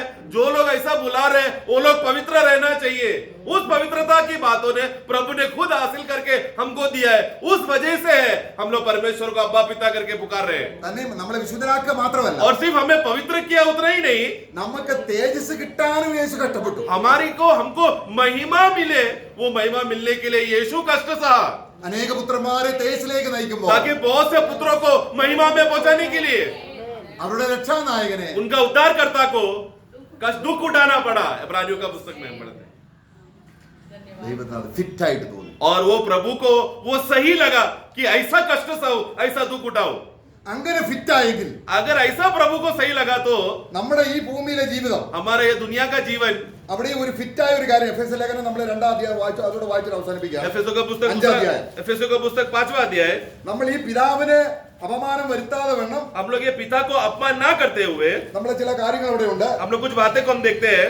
സ്നേഹത്തിൽ നടപ്പിൻ, അവിടെ നമ്മൾ 5-ാം അധ്യായത്തിന്റെ 1-2 വാക്യം 5 का 2 से हम पढ़ते हैं, एफेसो 5 का 2 में। और प्रेम में चलो जैसे मसीह ने भी तुमसे प्रेम किया और हमारे लिए अपने आप को सुखदायक सुगंध के लिए परमेश्वर के आगे भेंट करके बलिदान कर दिया। ഈ സ്നേഹം നമ്മുടെ ഹൃദയത്തിൽ വന്ന് ये प्रेम हमारे हृदय में आकर ദൈവം നമ്മുടെ പിതാവായിട്ട്, परमेश्वर हमारा पिता बनकर ക്രിസ്തു നമ്മുടെ മൂത്ത സഹോദരനായി, നമ്മുടെ ഹൃദയത്തിൽ കർത്താവായിട്ട്, और मसीह जो हमारा बड़ा भाई है वो हमारा हृदय का प्रभु बनकर, അങ്ങനെ ഉണ്ടെങ്കിൽ ऐसा है तो പിതാവിന്റെ നാമം ഉച്ചരിക്കുന്നതിൽ അപമാനം വരുത്താതെ വേണം पिता का नाम വാക്യങ്ങൾ. पिता का नाम को हम लोग बोलते समय में कोई भी प्रकार का अपमान का अवस्था उनको ना लाए, वो संभालते हुए। वाक्य 3, 3-4 3 और 4 जैसा पवित्र लोगों को योग्य है देखो, जैसा पवित्र लोगों के लिए योग्य है हाँ। वैसा तुम व्यभिचार और किसी प्रकार के अशुद्ध काम हाँ। या लोभ की चर्चा तक न हो, हाँ। और न निर्लज्जता हाँ। और न मूर्खता की बातचीत की, न ठट्टे की, क्योंकि ये बातें शोभा नहीं देती, ये बातें शोभा नहीं देती। वरन धन्यवाद ही सुनाई। ധന്യവാദം കേട്ടോ. आमेन, आमेन। അപ്പൊ ദൈവത്തെ പിതാവ് എന്ന് വിളിക്കുന്നതിൽ അടങ്ങിയിരിക്കുന്ന സത്യങ്ങൾ എന്തൊക്കെയാണ്? तुम जरा सोचो, परमेश्वर को पिता है करके जानने में और उसी बातों में मने रहने के लिए क्या क्या सत्य को देखा हमने। എബ്രായ ലേഖനം 2-ാം അധ്യായത്തിൽ അത് അവനെ ഫിറ്റ് ആയിട്ട് തോന്നിയതുപോലെ तो വിശുദ്ധന്മാർക്ക് ഫിറ്റ് എന്നാണ് ഇവിടെ വായിക്കുന്നത്. तो जैसा हमने इब्रानियों 2 का 10 में हम पढ़ते हैं कि हमारा विश्वास का कर्ता प्रभु को दुख उठाना ये उनके लिए सही लगा, उनके लिए योग्य लगा, उचित लगा। उसी तरह एफेसियों 5 का 3 और 4 में पढ़ा, विश्वासियों के लिए उचित और योग्य बातें हैं। क्या? धन्यवाद देते रहना। ആരെങ്കിലും നമുക്ക് എതിരെ എന്ത് സംസാരിച്ചാലും कोई भी हमारे खिलाफ उल्टा बात करे, നമ്മൾ ഉടനെ നന്ദി പറയുക. तुरंत धन्यवाद दे। कारण നമ്മൾ എതിർ പറഞ്ഞു പോയാൽ अगर हमने उसके बदले में कुछ उल्टा बोल दिया तो കർത്താവായ യേശു ക്രിസ്തു കുറ്റം ചെയ്യാതിരുന്നിട്ടും इसलिए प्रभु यीशु मसीह जिन्होंने कोई भी गलती नहीं किया था എന്നാലും അവന്റെ മേൽ കുറ്റം ചുമത്തിയപ്പോൾ तो भी उनके ऊपर गलती डाला गया। ഭീഷണിപ്പെടുത്തിയില്ല ആരെയും, वो किसी को धमकी नहीं दिया यीशु ने। पहला पत्रोस में हम पढ़ते हैं, അല്ലേ? എതിർവാക്ക് പറഞ്ഞില്ല, उल्टा जवाब नहीं दिया, അവന് വായിൽ വഞ്ചനയില്ല. उनका मुंह में कोई कपट नहीं। അറുക്കാൻ കൊണ്ടുപോകുന്ന ഒരു കുഞ്ഞാടിനെ പോലെ जैसा एक भेड़ को वध करने लेके जाता है वैसा हमारा प्रभु को खींच कर लेकर गया, उसका मुंह चुप था। നമ്മളെയൊക്കെ എതിർ പറയുന്നവരെ നമ്മൾ രണ്ട് ചീത്ത പറയുമ്പോൾ ദൈവം മുഖത്ത് കൊടുക്കുന്നതാണോ ചിന്തിക്കുന്നത്? आपको क्या लगता है, हमको जो उल्टा बात किया उनको उल्टे में हम लोग थोड़ा गाली देकर उल्टा उनको बोलेगा तो परमेश्वर महिमा लेगा क्या? മിണ്ടാതിരുന്നാൽ നമ്മൾ തോറ്റു എന്ന് തോന്നും. हमें ऐसा लगेगा, दूसरे संसार को लोगों को लगेगा अरे इतना गाली उसको देकर गया फिर भी ये व्यक्ति चुप बैठा है, शी कैसा हारा हुआ मनुष्य है। ऐसा दुनिया सोचेगा तो भी പിതാവ് മുഖത്ത് കൊടുക്കുക. पिता महिमा ले रहा है क्योंकि मैंने उल्टा कुछ नहीं बोला। തന്റെ പുത്രന്റെ പ്രകൃതി നമ്മളിൽ കാണുമ്പോൾ ആ പിതാവിനെ आमेन। जब भी प्रियो हमारे जीवन में मसीह का स्वभाव हर क्षेत्र में जब प्रकट होगा वो सब क्षेत्रों में पिता महिमा ले रहा है। ആകയാൽ നമുക്ക് അവനെ സ്വർഗീയ പിതാവേ, इसलिए हम लोग हे स्वर्गीय पिता, നിന്റെ നാമം മഹത്വമെടുക്കണമേ, तेरा नाम पवित्र माना जाए, നിന്റെ രാജ്യം വരണമേ, तेरा राज्य आए നിന്റെ ഇഷ്ടം സ്വർഗത്തിലെ പോലെ ഭൂമിയിലാകണം. और तेरा इच्छा जो स्वर्ग में है वो भी भूमि में हो जाए। ഞങ്ങൾക്ക് അത്യാവശ്യമുള്ളത് और हमको जो जरूरत की बातें हैं ഇന്ന് തരണമേ. आज ही दे देना, जो आज का है। പ്രാർത്ഥനയുടെ ആദ്യത്തെ ഘട്ടമാണ്. ये सब प्रार्थना का पहला भाग हमने देखा। Praise the Lord. Amen। നിങ്ങൾക്ക് ദൈവത്തിന്റെ ദാസനൊക്കെ നിങ്ങൾ പഠിപ്പിച്ചിട്ടുണ്ട്. प्रभु का दास ने ये सब बातें आपको सिखाया है। ബാക്കി നമ്മൾ വായിക്കുമ്പോൾ മനസ്സിലാവും. बाकी आप जैसा जैसा उसी आत्मा में रहकर हाँ। नीचे पढ़ते रहेंगे तो सब बातें आपको समझेगा। കർത്താവ് നമ്മെ സഹായിക്കും. प्रभु हमको सहायता करे।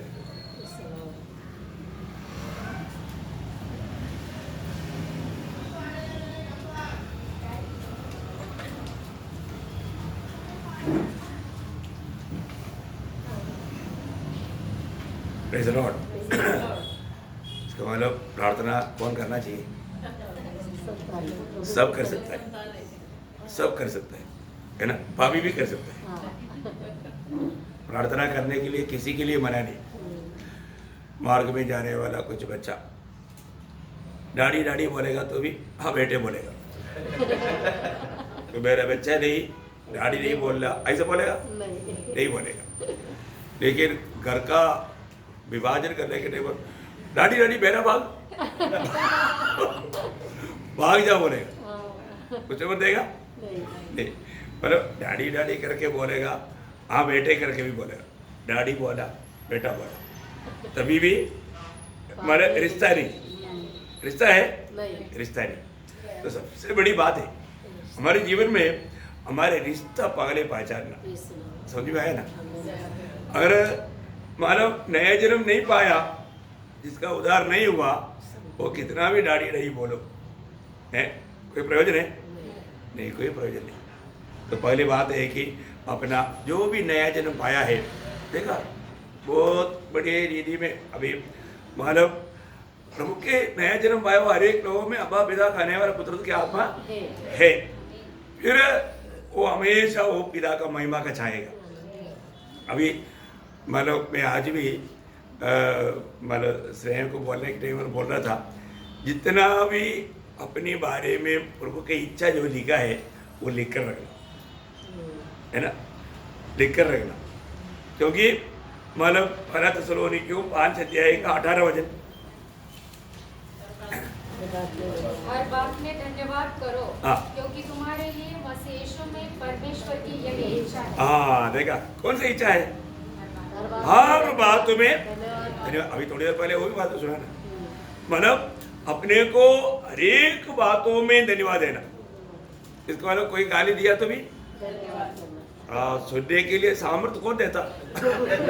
अगर कोई गाली दिया, अगर आपको आने के लिए नहीं मिला तो उड़ करके 2 थप्पड़ देगा, महिमा होगा?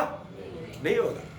तो प्रभु ये भी सुनने के लिए आपने कृपा दिया, धन्यवाद। अभी प्रेषित लोगों को पिटाई किया, बहुत कुछ किया, उन्होंने क्या बोला?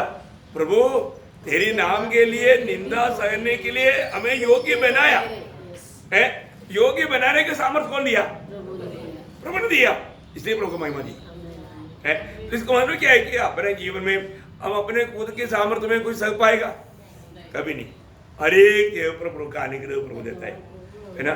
रोज रोज आज कितने लोग, सच में बोलो, कितने लोग आज सुबेरे उठने के बाद में सूर्य लेकर निकला है? कितने लोग?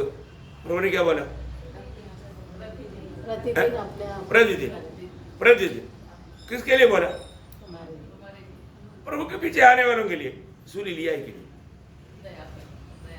सूर्य लिया है? सूर्य लिया कि? सब लोग बोलो, सूर्य लिया है? क्या है सूर्य लेना? हाँ देखा देखा देखा, एक बार कुछ लोगों को याद है और तो बहुत लोगों को याद नहीं है ना। ये होगा ना 6 अध्याय का 38 वचन है। कई लोग इतना दुखी और निराश होकर बैठा है। अरे यार, आपको बोला ना, ये प्रभु ने बोला वो बात है। अपन जब भी प्रभु के पीछे चलना है तो क्या करना? सूर्य लेकर चलना। ये तो लूका 9 अध्याय का 23 वचन है। सबको बोला, सबको बोला, इधर ही बैठा हुआ हम सबको भी बोला है, बोला है ना। सूर्य लिया है कि नहीं है? सूर्य लेने का अर्थ क्या है? हाँ, मानो मेरा इच्छा तेजी करके पिता की इच्छा को मेरे इच्छा बनाना है। समझ में आया है? मेरा इच्छा तेजी करके। अभी हम लोग अधिकतर लोगों ने रोज क्या करता है? अपने इच्छा सही में परखो है। मीटिंग में जाना ना जाना अपनी इच्छा, बाइबल पढ़ू ना पढ़ू अपनी इच्छा, प्रार्थना करूं ना करूं अपनी इच्छा। किस बात में प्रभु की इच्छा को अपनाया? हम बहुत बार सूली को क्या कर दिया? चारपाई पे छोड़ दिया, कुर्सी पर छोड़ दिया, कहीं ना कहीं मार्ग में छोड़ दिया। ऐसी अवस्था हो जाता है। प्रियो, हमेशा ये सूली को, और कब तक लेना? हाँ, जब तक सूली पर नहीं चढ़ा था, जब तक सूली पर नहीं चढ़ा था। देखो, बहुत बड़ी बात है अपने जीवन में। हम लोग आज जब प्रभु की उपस्थिति में आया, हम हर एक लोगों को जो जरूरतमंद बात है, क्योंकि प्रभु को मालूम है कौन सा वजन से देने से मेरे सुनने वाले लोग मेरा पुत्र के जैसा बनेगा। तो प्रभु का एक ही लक्ष्य है, हमें पुत्र के जैसा बनाना है ना। तो प्रियो, हमें जरूर प्रभु की आत्मा पाया वो लोग आत्मा के अनुसार चलना है तो पीछे अपनी इच्छा को त्याग करके प्रभु की इच्छा को रोज अपनाना है। अपने को यीशु मसीह दुनिया में रोज कैसे जीवन बिताया? सूर्य लेकर के वो उस टाइम के लिए थोड़ी देर के लिए लिया क्या? नहीं, पूरा जीवन भर वो उसी प्रकार जिया, क्योंकि मेरी इच्छा नहीं, मेरा भेजने वाला की इच्छा निभाने के लिए स्वर्ग से उतरा आया है, स्वर्ग से उतरा आया। प्रियो, आज हमारा भी जीवन में वही बात है ना। परंतु कई बार हमारा प्रार्थनाओं भी तक क्या होता, हमारे इच्छा पूरा करने के लिए मांगते रहता।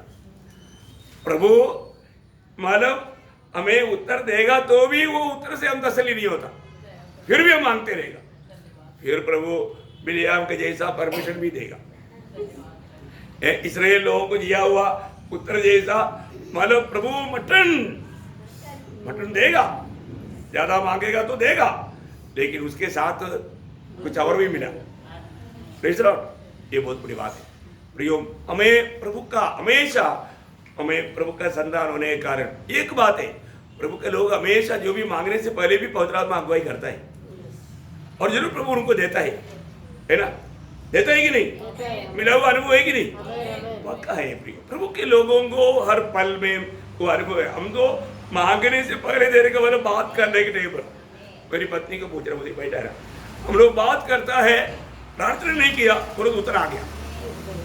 क्यों? ये प्रभु का वायदा है प्रभु की राहों पर चलने वालों के लिए, है ना। यशायाह उसका 65 का 24 याद है ना प्रियो। ये बात हर एक वचन प्रभु में, प्रभु विश्वासियों की परमेश्वर है ना, उसको थोड़ा पढ़ना। उनके पुकारने से पहले ही मैं उनको उत्तर दूंगा। देखा, पुकारने से पहले कितने लोग उत्तर मिला, ऐसा मिला कि नहीं, है ना। कई बार है ना मेरे से बहुत अजमा हो जाता है, और मैं बोलता है कि देखो वचन है ना, वचन में जो लिखा है ना, प्रभु अपने हर एक वायदाओं में विश्वास, हम विश्वासियों की नहीं रहेगा तो भी प्रभु विश्वासी होगी।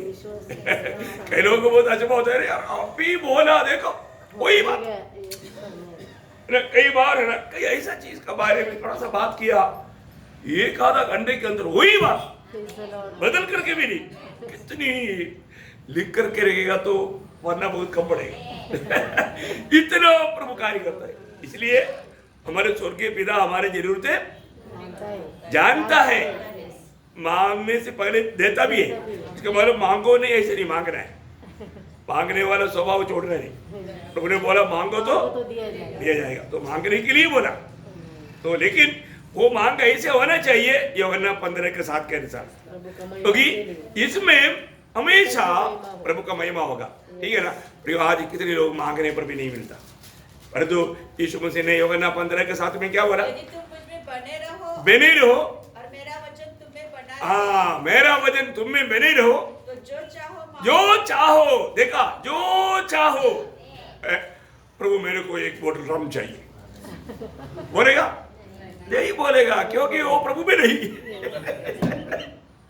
प्रभु में नहीं, प्रभु में होने वाला व्यक्ति ऐसा बात है नहीं मांगे। प्रभु में होने वाला बात सिर्फ पिता का महिमा का बात मांगे, ये एक बड़ी बात है।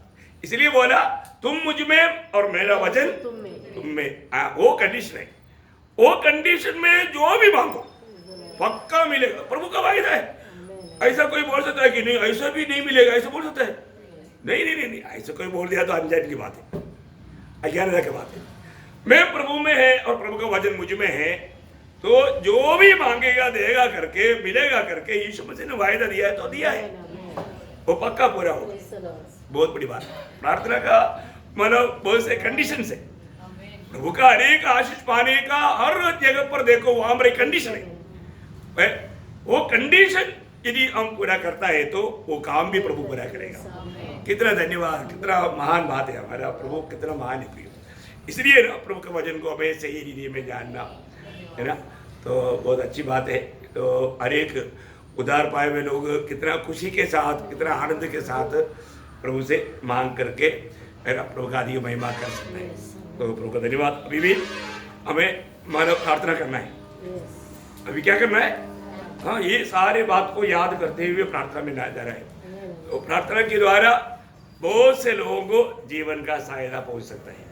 ओके, तो प्रभु का धन्यवाद देता है। तो प्रभु इन वचनों के द्वारा सबको आशीष दे, प्रभु को महिमा मिले।